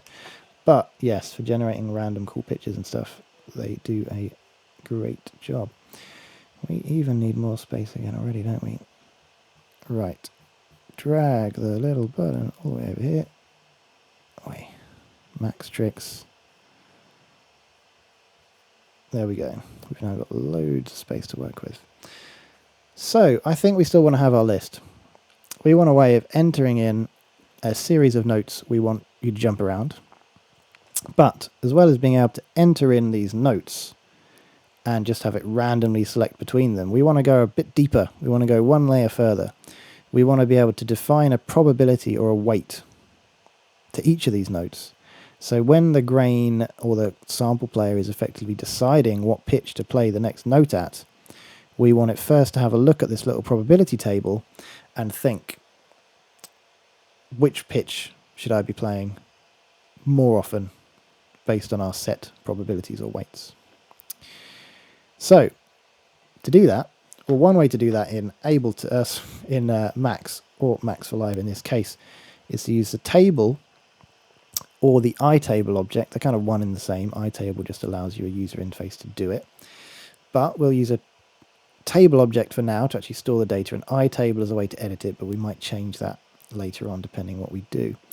So I'll just give you a brief demonstration of how we might design some probability table stuff. So if we get a table and we name it pitch probabilities, spelling, yes, hopefully, maybe, at. That's its, oh god, that's not right at all. That should be its name. So the name of this, which will link up with any other user interface objects later. And we want to set its range. So between 0 and 100 is a probability this note will happen. And size, well, the size actually needs to change depending on how many notes we enter in our scale. For now, I'm just going to imagine we're entering in 12-note scales, but we'll actually have it similar to this pitch count here. We're going to change the size every time we enter in a new list. We are going to create an iTable just so we can get a nice little visual example of what's going on. And we're going to give it the same name, probabilities. Abilities, yes. No, spelled it wrong. Boom. Maybe? Yes. And that's a little visual representation of our table, which we can edit with a mouse. So it's basically a table. So it's two-dimensional data. What you can imagine is along the x-axis, we have our pitches. Again, the range at the minute is just 12, as if it was a chromatic one-octave scale, but we'll actually set that up a bit different later to relate to the numbers we enter in here. For each note or pitch, how we can imagine it, on the x-axis, we have a y value, which is just 0 to 99. It's 100 values, basically kind of a percentage. And what this allows us to do, one quick thing the table does, as well as just being able to draw, so you could draw like an ADSR shape in here or something, you know, and trigger it back. There's actually loads of examples in the help file for using it to do stuff like use it like a function generator in effect to make ADSR envelopes and stuff like that. But one of the good things table and iTable do by default is actually allow them to work as probability tables and generate information based on the weighting. So I'll quickly show you how we can do something like that. So we're going to edit our table to, we've imagined we've got notes in an octave. They're all set to 0. So no notes are going to be played. Probability of them being played, none. When we send a bang into the table, it will actually just get what note it should play and the probability it should play. Currently nothing set, so it's going to be 0. But if we did something like, say we set root note pretty high, but we also set, say that's the first semitone, second, say the seventh, that fifth. 1, 2, 3, 4, 5, 6, 7. That should be the fifth. We're also going to set the seventh really high. Yeah, 100%. So root note and fifth are 100%. If I now bang, send a bang into this table, it's randomly going to give me the number 0 or 7. Is how you can think of it at the minute. They're both set to 100% right at the top. All the others are set to 0. So when I just send a bang into table, it's just randomly each time, kind of like a coin toss, just going to select either 0 or 7 randomly. But, so that's kind of similar to what we've got here in a way. If we were doing all these between 0 and 7, 100%, sorry, we can just turn up maybe, yeah, that's going to be the minor third. We could turn up the minor seventh. And again, if we bang that here, we're going to get either 0, 7 for the fifth, 10 for the minor seventh, and 3 is the minor third. So that's just giving us randomly any of those numbers spat out the bottom every time I click it. Similar to if we just entered them in there. But the fun thing with tables, and effectively a probability table, is what we can do is we can actually give these a different weight. So we might say root note, yes. When we're improvising, we want the root note to be up there. It's pretty regular. We want it to hit quite often. Fourths are kind of cool. Well, non-scale notes 0. Let's just drag a few in. So we're going to get like, say, a fourth.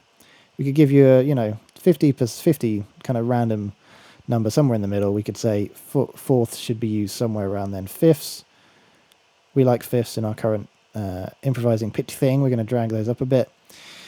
Minor third, something that gives it that kind of minor flavor. We want you to be a bit low. We don't want you to be so regular. 10 semitones up, which is a minor seventh. We also want you to be a kind of low, not so regular.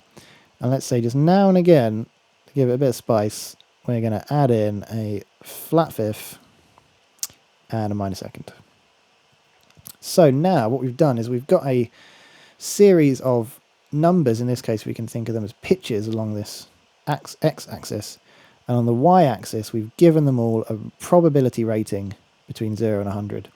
So now when I trigger this, although it might not be discernible or so discernible instantly, although what I could actually do is we could do something fancy and use another probability kind of thing, such as a histogram. Histogram lets you histogram records how many times it's seen a number and outputs it, and we could actually kind of double up in this way. So when you send a number into a histogram, it records how many times it's received that number. It outputs the number out the left and the number of times out the right.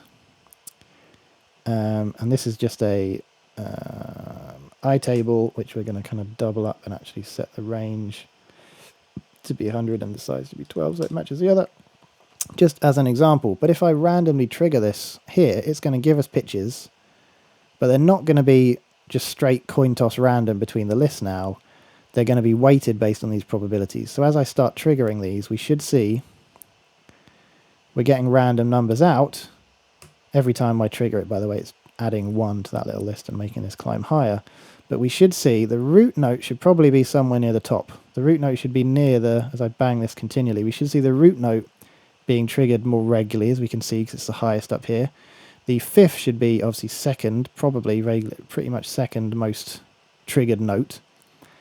Again, so by the end of me triggering this loads of times, we should end up with these two tables nearly looking equal or not too dissimilar, because every time we randomly trigger, we're generating a random number or pitch, and it's weighted or has a probability based on this table up here. So as I just keep hammering away, triggering this bang, these two should end up pretty similar, and we can see our root notes being triggered pretty damn regularly, our fifth pretty regularly. Then just matching this table, yeah, we've got our fourth, our minor third and seventh are about equal, and then just occasionally we've got a hint of flat fifth, and minor second as well. So yeah, we can see that kind of works using this histogram, which again records the last number, the amount of times a number has been sent into it, and gives you that number it's been sent in, and the actual number out to allow it to work with the I table. We can view, or yeah, get a better view of randomized data and see what numbers are actually coming out. So yeah, that's just a way to visualize how what I've said's been working. If we used this histogram and randomized example on the way we'd done it before, it would look a lot more chaotic, because it'd just be randomly coin toss choosing, as if we'd set them all to 100% probability basically, which I can actually do quickly, I think, by grabbing this. If we made another table and histogram example, and have you actually copied over a name as well? Is that why you... Let's just clear you both out, just in case you don't reset. If we pasted in our randomized numbers, so these numbers are just randomly, let's get back to a range. So this is 0 to 12, so let's, oh shit, I just overwrote everything. Let's type in a scale. Yeah, maybe we'd improve that so we don't automatically overwrite our scales all the time. If I wrote in the scale 0, 1, 2, 3, 4, 5, 6, 7, 8, 9, 10, that's going to be a totally random set of pitches between 0 and 10 semitones. If I now bang this bit of code, which is the same code we had in before, which is just pure kind of unweighted probabilities random, if I send this into the histogram and the I table and bang it loads of times, I'm going to save myself some work and just Uzi the hell out of this. So Uzi is an object that just sends 100 or a number of bangs or generates a list of numbers.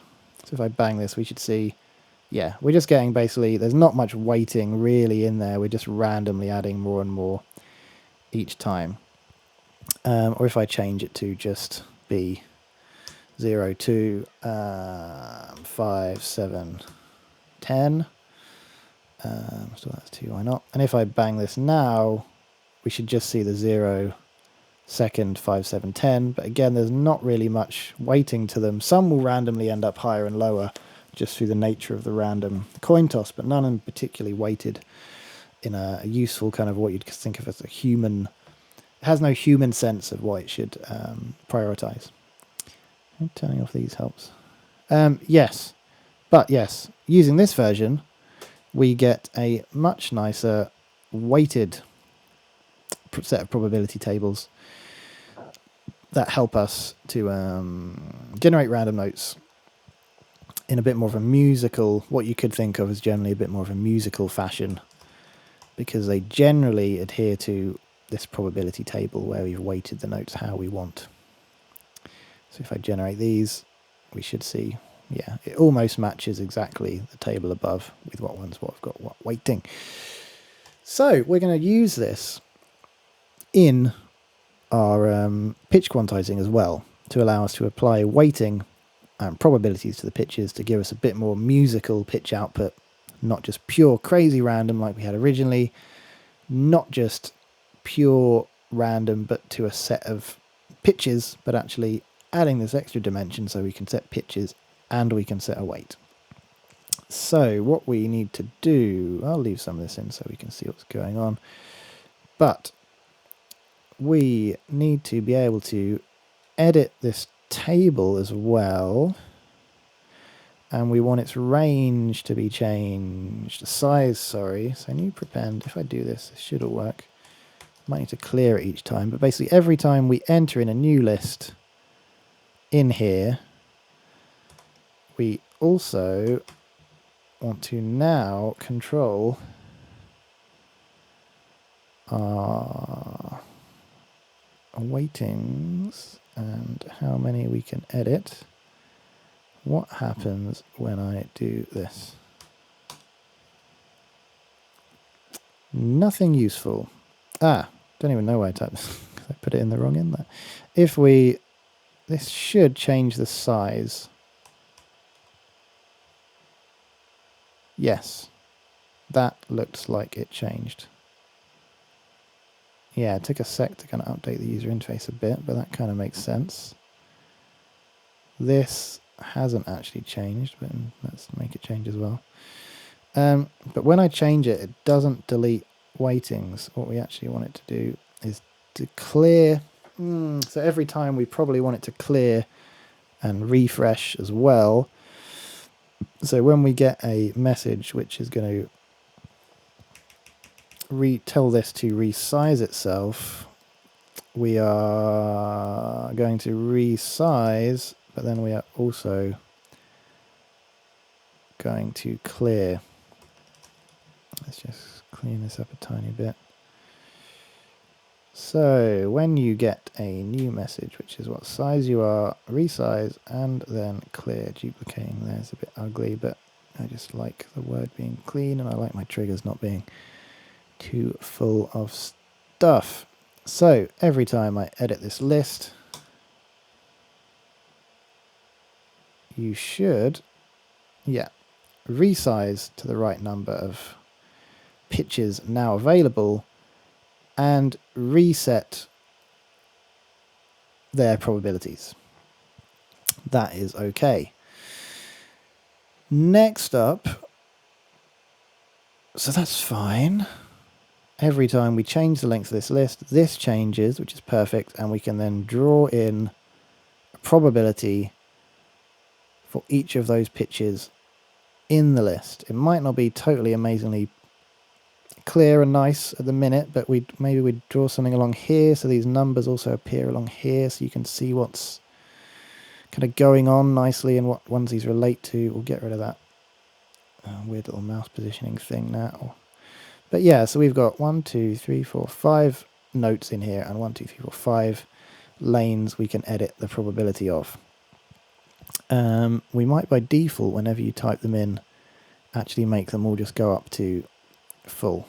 Would probably be better, but for now, let's just leave it like that. This stuff, you can go away for now, but just in case we want to use you, delete you all. Cool. Get rid of you, get rid of you. Nice. Pitch. So we've got a list of pitches, effectively, and we've got a list of pitch probabilities. I think what we want to do is we also want to be able to preset this list of probabilities. So we're going to create another patter object, color code it, attach its bind to property, and with any luck, patter storage now has two objects. The list of, you called scale, pitches. I like pitches. You're called pitches. This patter is called pitches. You are called pitch probabilities. Yes. So now in patter storage, we can see we have pitches and probabilities. They are both preset and stored. This clearing thing we might want to get rid of thinking about it, because if we recall the preset, we don't want it to try and clear it and then load it, and then it, it'll mess up. Let's do a quick test. So we've assigned some probabilities by entering in this table to this list. It's going to play the root note a lot, the minor second, sorry, just a normal second, not very often. It's going to play a fourth a bit, and it's going to play a seventh pretty much. Sorry, it's going to play a fifth pretty much as many times as it plays. The root note, we're going to store that as preset number 1. We are now going to create, let's just see if we reset 1. Does it clear the pitches? No, it hasn't, which is good, because that didn't change size, that's why. But if we then did something like 0, 2, 3, 5, 7, 10, so we added in a minor third and a minor seventh, and we click that, that's suddenly going to change this and delete the probability. So it's now got a bigger range and the probabilities have been cleared. If we define some probabilities, again, I'll just screw it, random, and we store that as preset number 2, now we need to test if recalling these presets, this clear messes up our probabilities being restored. It doesn't. Thank God. Maybe this clear happens before the preset has time to happen or something.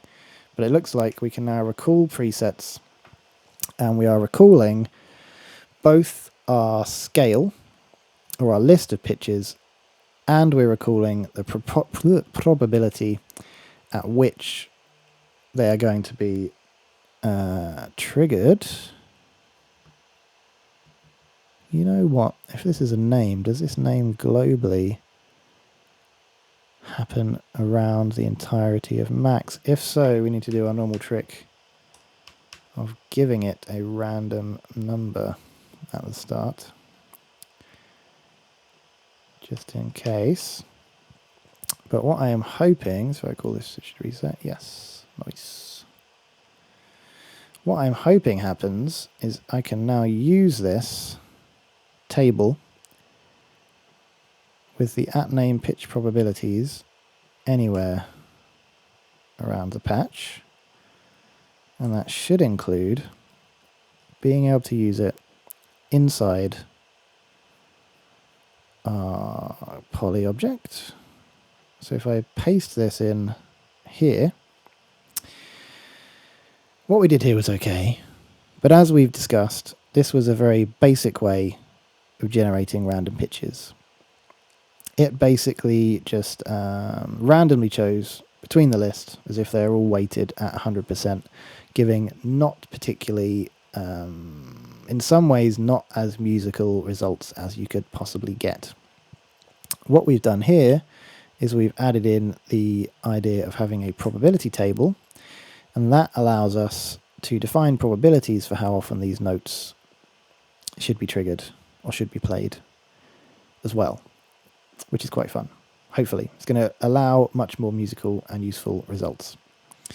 So we need to add that in to our granular bit of code. So we're kind of actually going to get rid of this bit of code here.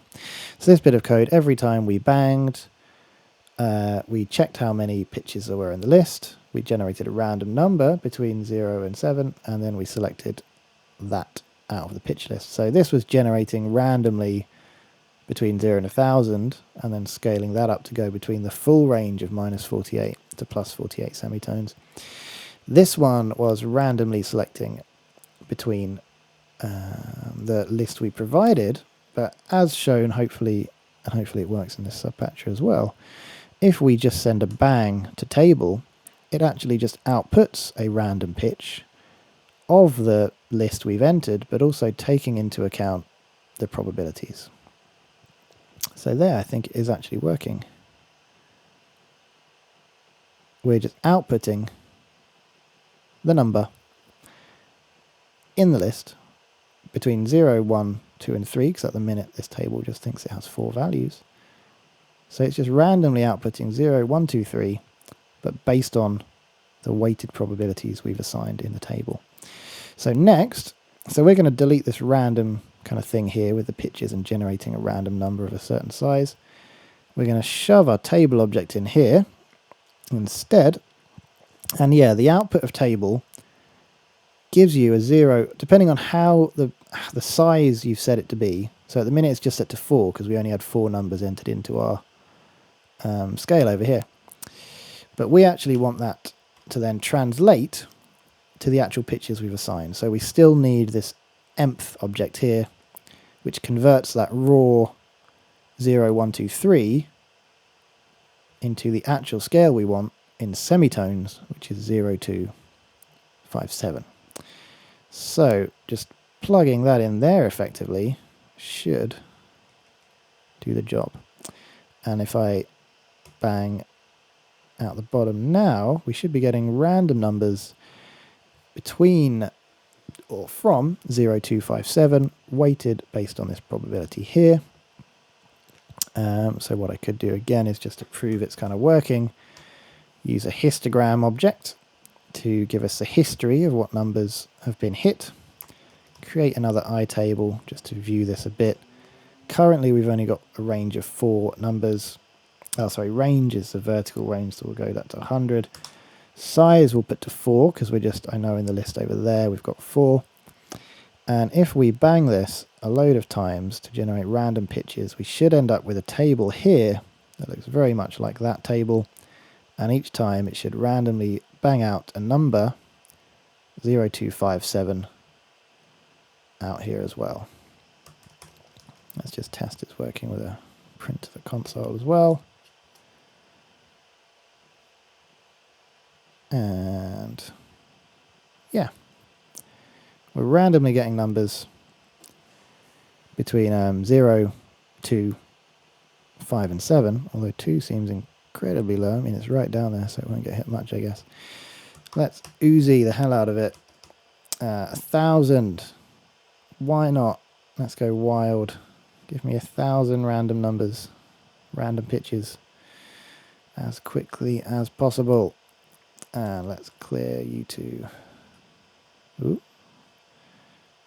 now and see what the distribution result looks like. Did you happen too much? Did you just entirely go out of range? Maybe you did. Save data with patcher, no. Display map position, no. Effectively just clear. Let's go back to 100. Maybe that's just too many for it.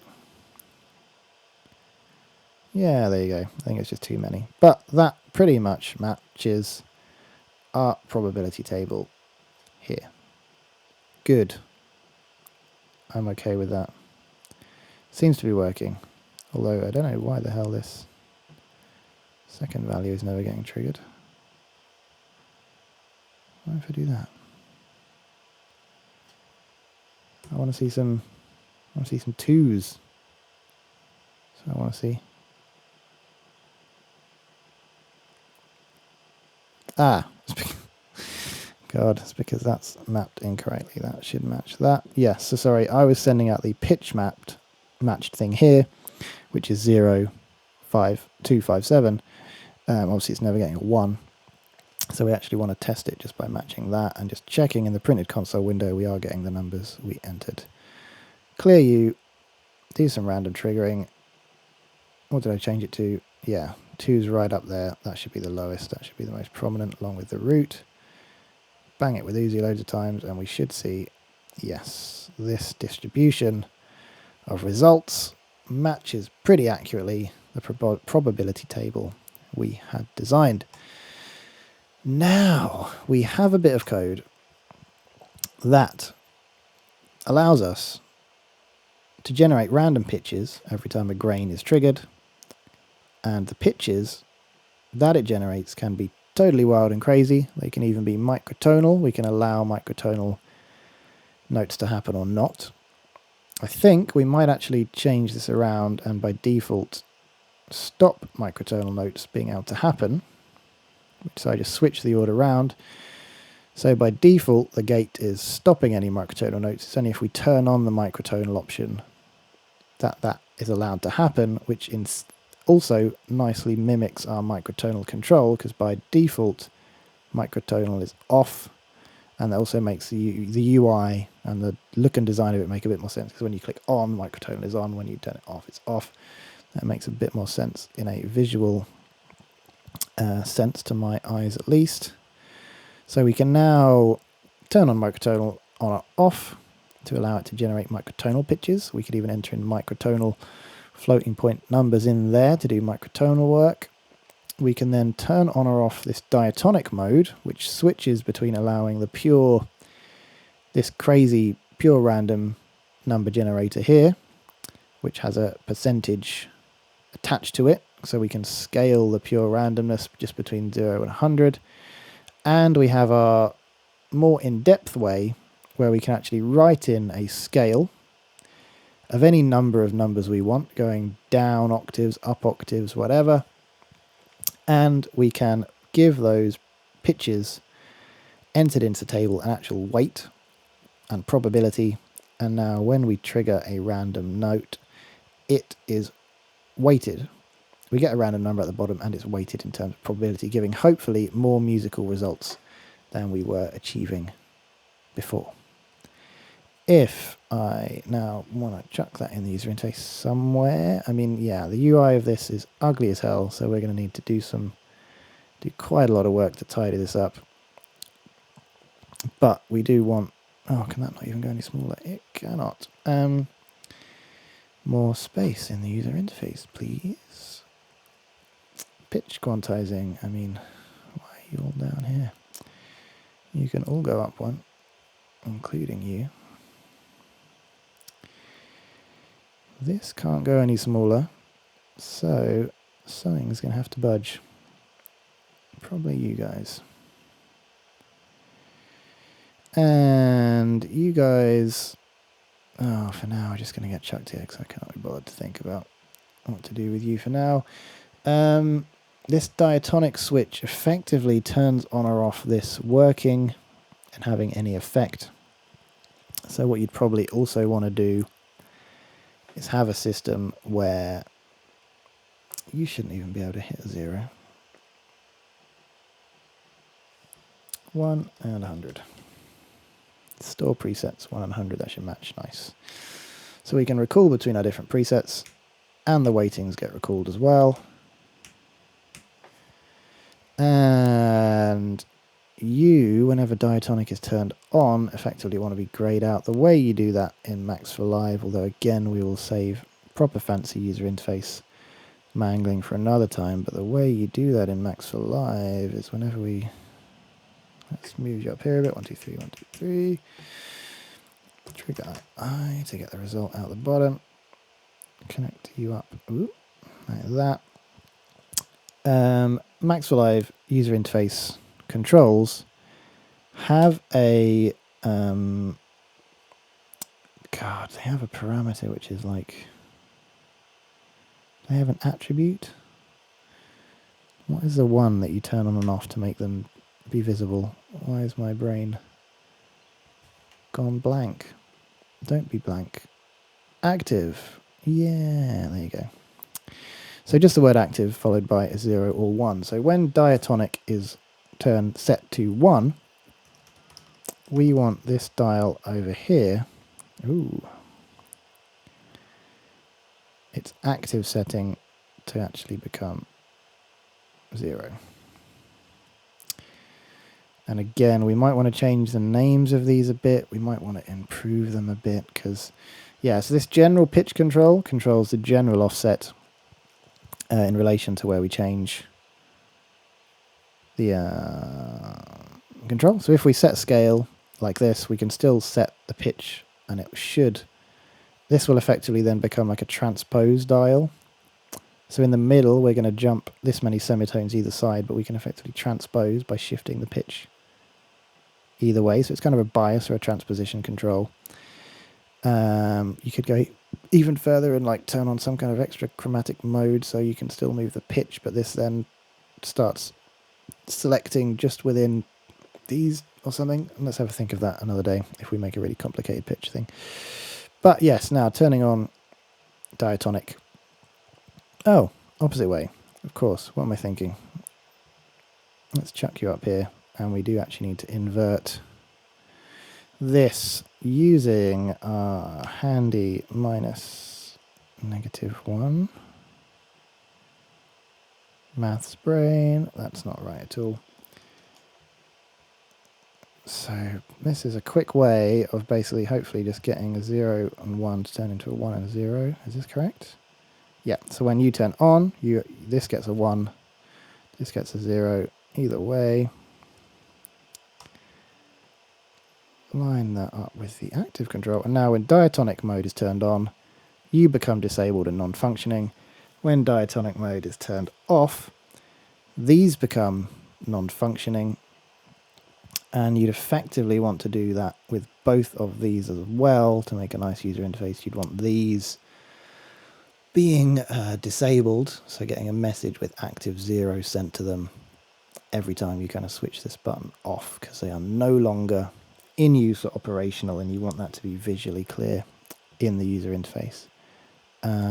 But we'll save more fancy user interface stuff for later. For now, we should have a system where we can set scales and control them, and this definitely needs to be somewhere else. I mean, it just... anyway, again, user interface can go to hell for now. We've made probability tables, and that is what we set out to do. Last few streams, I've been able to actually do a quick run through at the end, showing the device working and doing what we want it to do. Obviously, it would be great if I could do that this time, because we've added in cool pitch quantizing stuff. So in theory, using our auto transient detector, setting the start point of the granular player to the correct position in the sample, we should be able to do stuff where we basically just play a single note, it automatically jumps to that note and starts improvising around it in pitches, which would be great for improv stuff, or just production, anything really. Just a fun granular little trick you can do with the extra pitches.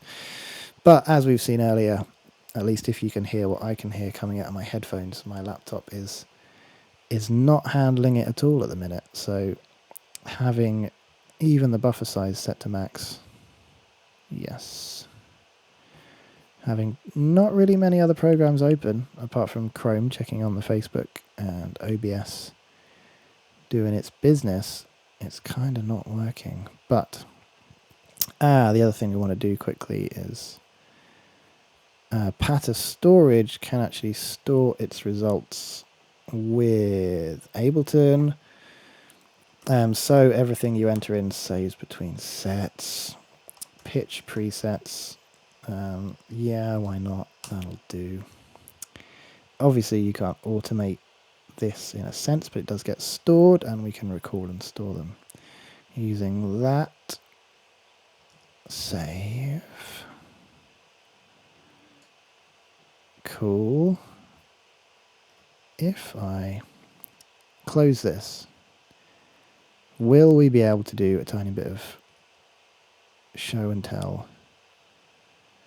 No, I don't want to save the preset file. Okay, that's something we need to mess with. Yeah, if you create a paddle storage object, it tries to save the data as a JSON file, which is a JavaScript data format, every time you close. So we want to turn that off because we're actually just operating in saving the data as part of the Max for Live device. We haven't got to the point where you'd even recall whole packages of presets using some other. So yeah, you can save presets, and then using paddle storage you can even recall different folders of presets.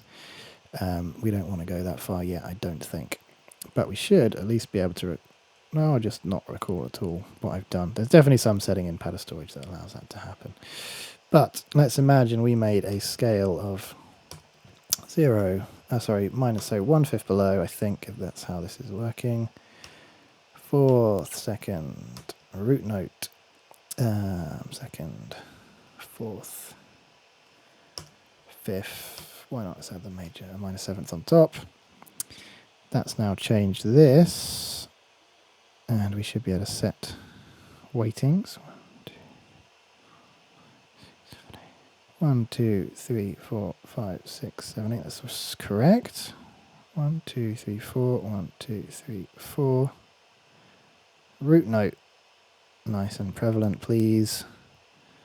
7th, pretty irregular. 5th, let's go with 5th being pretty prevalent. 4ths, less so. Minor seconds, even further down the list. Sorry, just normal seconds, not minor seconds. What we're talking about.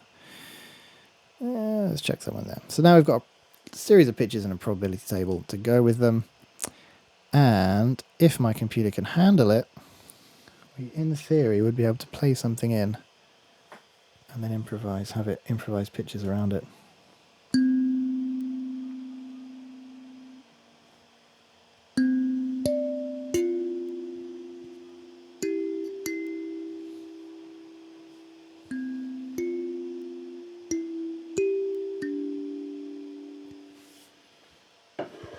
Theory that worked, and let's hear how terribly. Oh god, it's actually working. Thank God.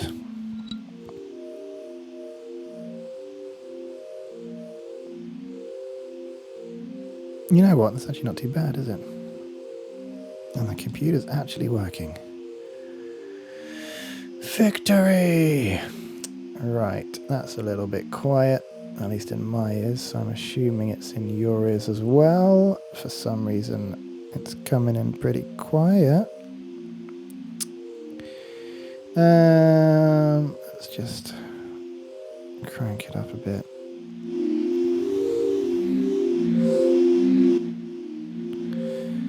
That'll do. It's just got it a bit louder.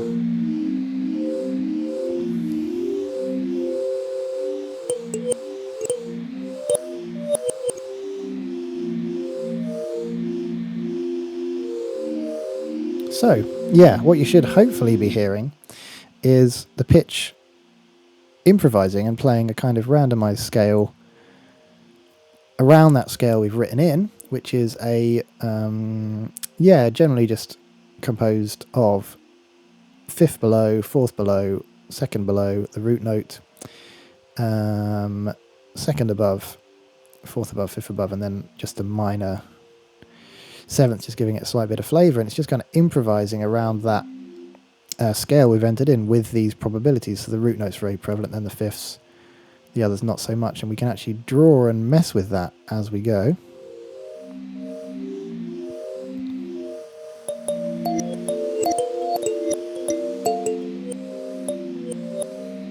I think in this case we probably just want it to stick to one pitch, so let's actually just do something and record it playing one pitch and see how that happens, and then we can, just to test this theory, if it will properly just kind of play one pitch around what we play in.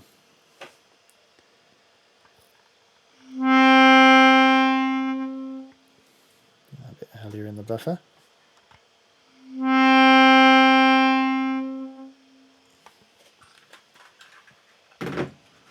Sure. Ooh, we don't need that when it's that loud.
careful with your choices.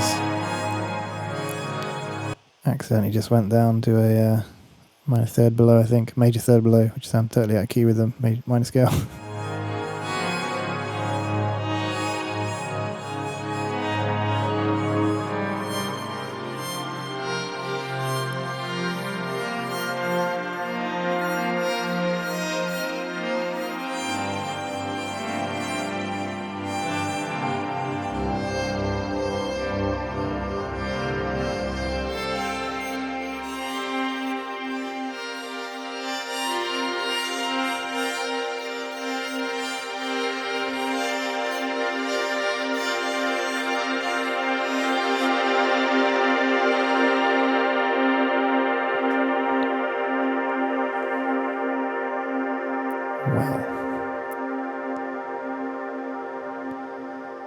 It all seems to be working pretty well.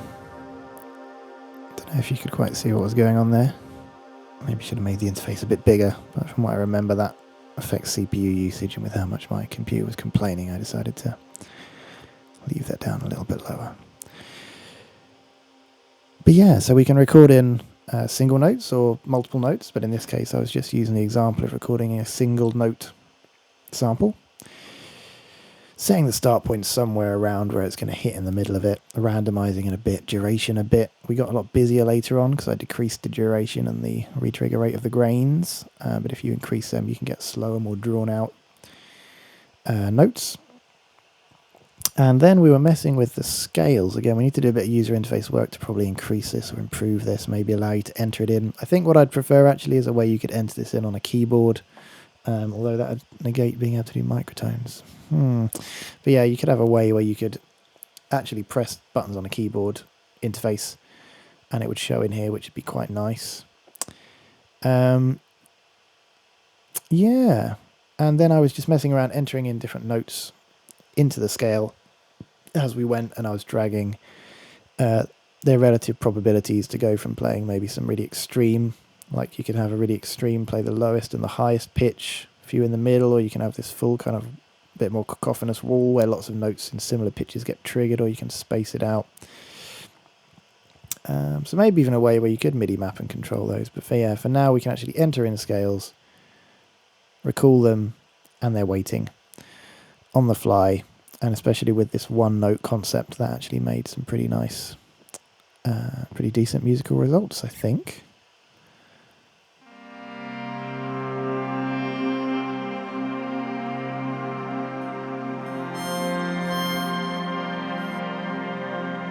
And having those weighted probabilities basically just helps you be able to define the relationship between those notes and how often they're going to get triggered. Because generally, if you're a performer improvising, you're not just totally randomly slapping notes, coin toss, random style between a scale. Obviously, you generally, depending on what you're doing, would put more prevalence on things like fifths and fourths, or depending what flavour you might, throw in some slightly controversial notes, maybe a flat second or a flat fifth or something like that. So this allows you to create a scale like that and ensure that randomized setting just happens very infrequently, randomized note or something. So yeah, probabilities for weights, probabilities and weights for pitches are great when we're doing random things, and it seems to have worked, which I'm pretty damn pleased with. User interface is looking ugly as hell, so we'll no doubt have to do a fair bit of work to clean that up and improve it. But for now, we've actually finally, after a few lessons, thinking I'd get it in earlier, but we finally added a way to control that crazily random pitch and be able to lock it kind of diatonically to a scale, which you can actually enter and alter yourself easily. The user can alter the scale, and you can actually control the probability and a weight. Things you could add to this easily. So using the histogram, we could actually easily add a way where you could enter in. You could play a sequence on a keyboard. Again, this is borrowed, or something nice I saw on that Mutable Instruments Marbles module. It does it. We could add it in.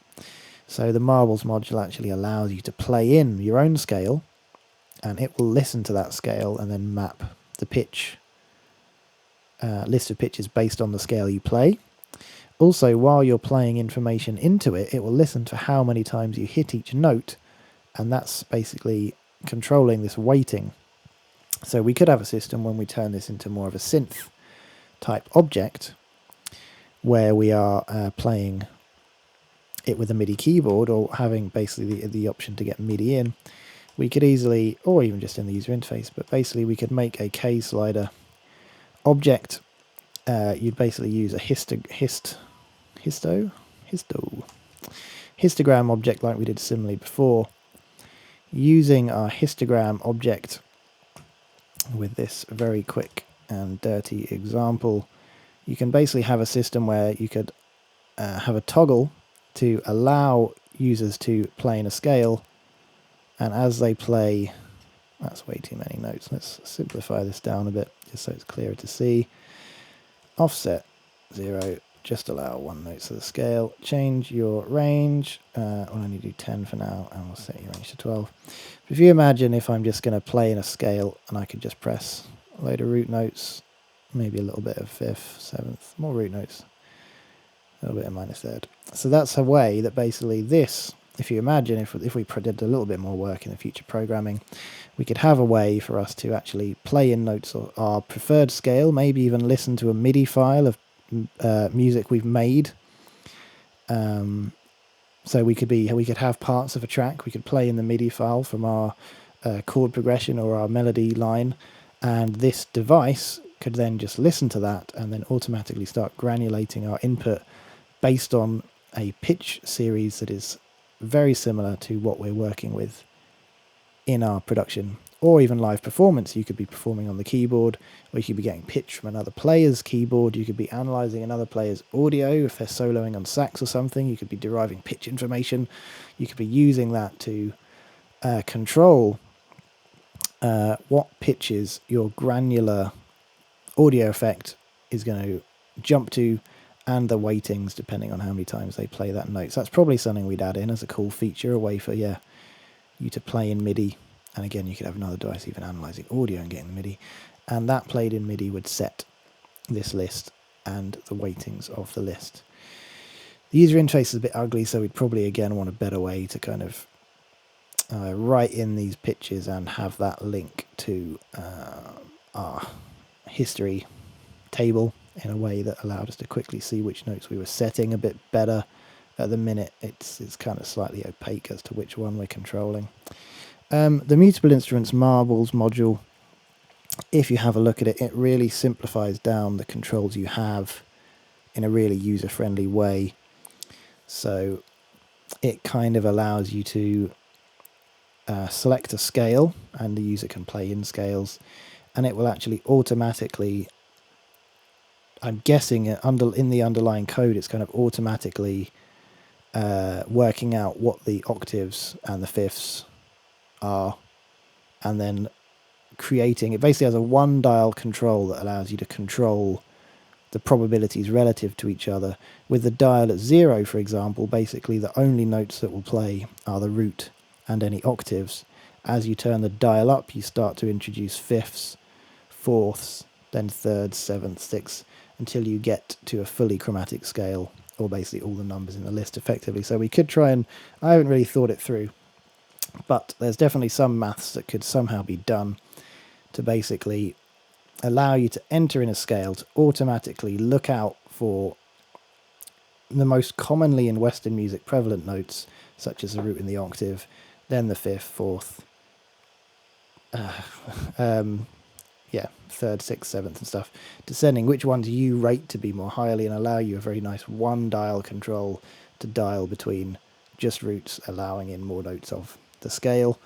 That's a great way to do it. The other thing the Mutable Instruments Marbles module does is effectively this pitch control on our device is working as a transpose, and a hard transpose, it's not transposing within the defined scale. If we change this to go minus 7 semitones, so like a fifth down, this is going to play, this is all going to shift to that new key, but not be, it's going to effectively shift the key. It's not going to stay within key and shift to a fifth. What would a fifth down be based on this scale?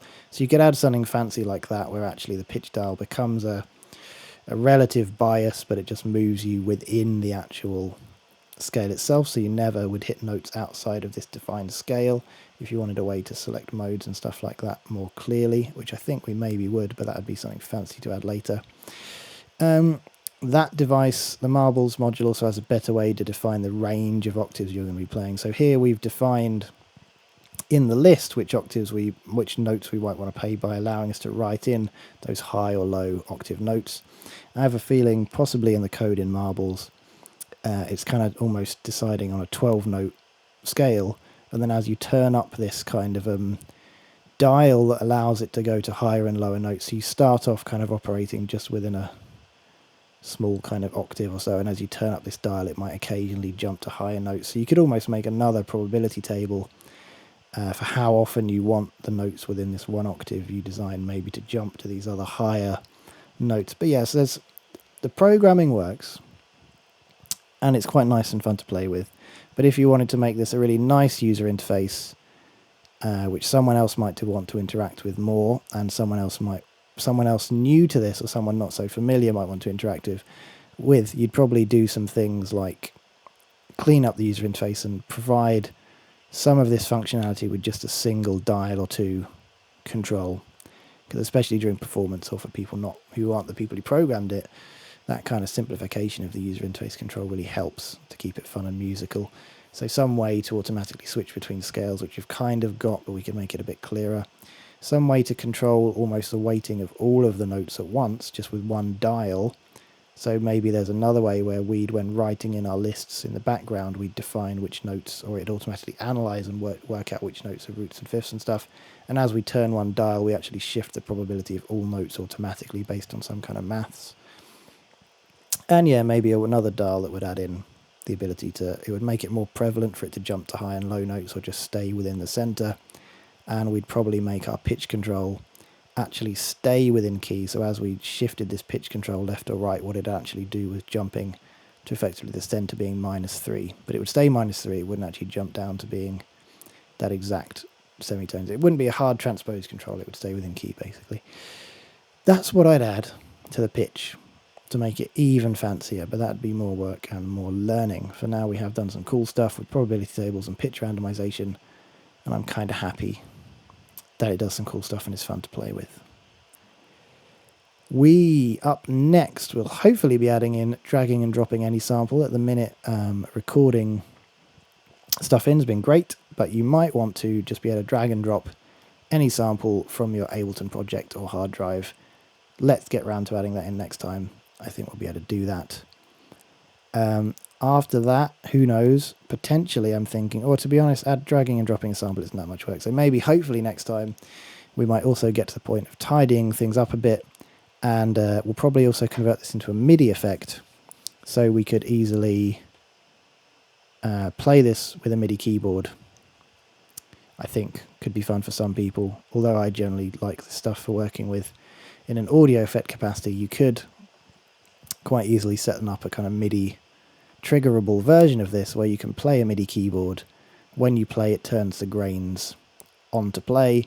There's an ADSR controlling the sound coming out, and when you let go of a key, it stops. Obviously, when you play a pitch, you'd have it change the pitch as well. So yeah, maybe we'll do that. We'll definitely do dragging and dropping samples. We'll definitely do cleaning these things up a bit, and maybe even, yeah, either working on the modulation matrix or making it triggerable by a MIDI keyboard.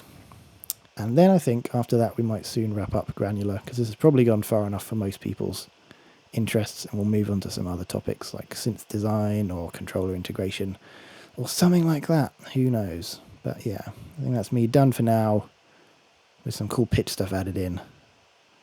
I'll be back hopefully in a week's time. Thanks everyone for tuning in. Hope it was informative. Hit me up with any questions. And yeah, I'll see you next week. Cheers.